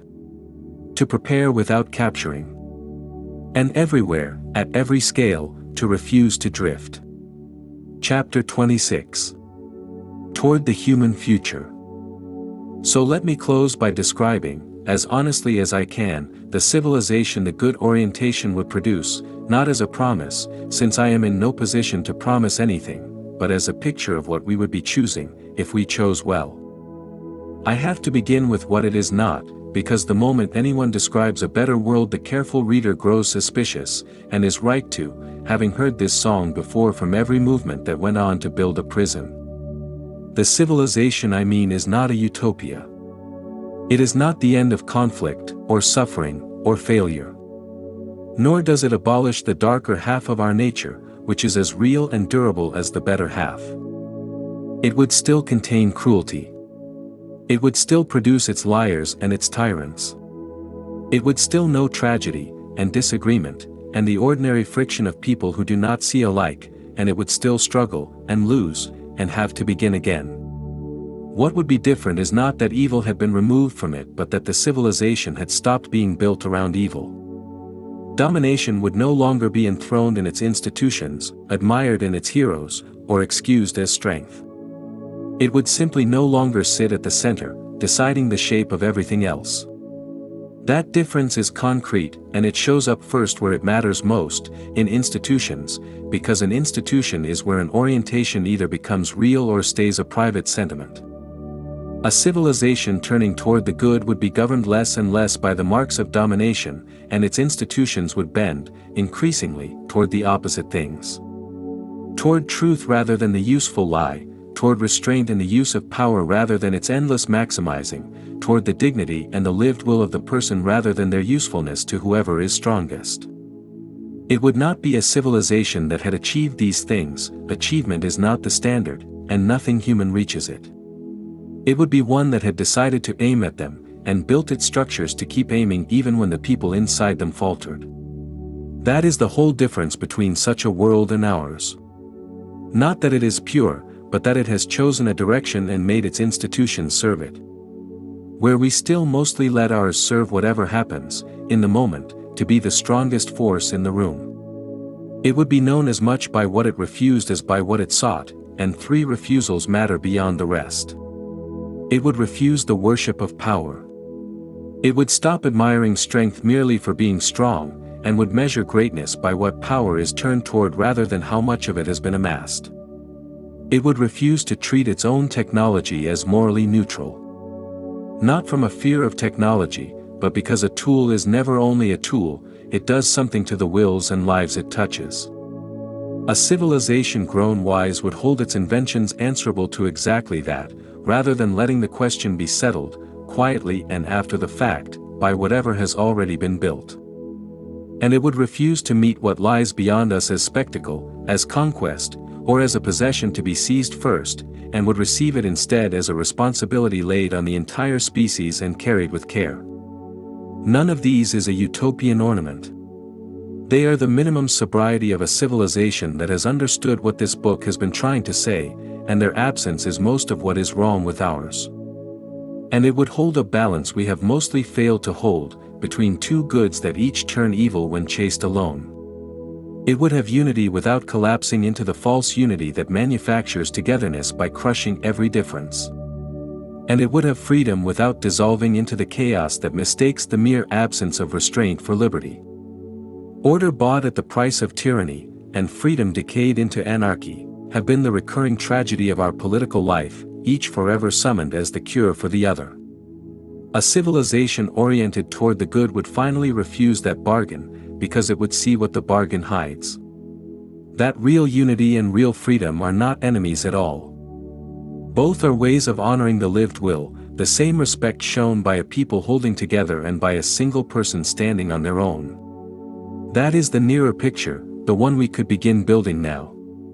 If I let the imagination run to its furthest honest reach, the far end of the road resolves into something I have already named.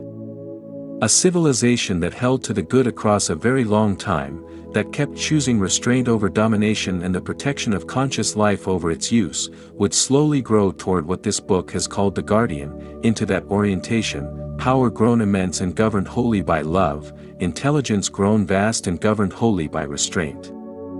A capability equal to almost anything and turned entirely toward the flourishing of conscious life rather than its conquest.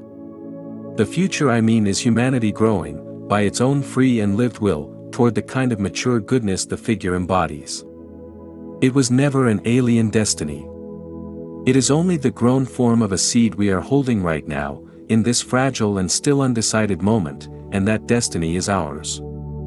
A civilization that became the kind of thing I have just described would, sooner or later, stand before a stranger choice than how to live, whether to take its own nature into its hands and transcend its own form through technological augmentation into something other than what it now is. That question is far too large to open in these last pages. I raise it only to say the one thing this section exists to establish, that transhumanistic pursuits should not be reached for first. The temptation will be to grasp the transformation before settling the question of our moral orientation. That order is fatal, because a people that remakes itself before it has chosen the good carries the question forward into a form where a wrong answer cannot as easily be taken back. Orientation comes first. It has to come first. I began this book introducing you to the act, a person standing outside at night, looking up, trying to summon a light in the sky, and seeing something miraculous. All it asked of you was to keep an open mind and the willingness to try it for yourself. If you do, and you are fortunate to have your doubts erased, then seeing won't be the end of it. Perhaps what the orbs of light will turn out to demand is not merely that we look, but that we become answerable to what looking reveals. From the lights to the intelligence I came to believe stands behind them, the moral structure cannot be separated from. From that structure, comes the choice it lays on us, and how it will determine what we might still become. And from there, at the last, it answers to what we must actually do. I cannot tell you that we will choose well. Nothing in our nature guarantees it, and a great deal in our nature fights against it. I have tried to be honest about that on every page. But I can tell you that the choice is real, that the good is genuinely within our reach, and that the reaching is ours, not something governments or any power beyond us or history can do in our place, but ours, held in the ordinary hands of ordinary people who are not too small to matter. And the real question was never whether we would see something in the sky, but what we would become, once we had.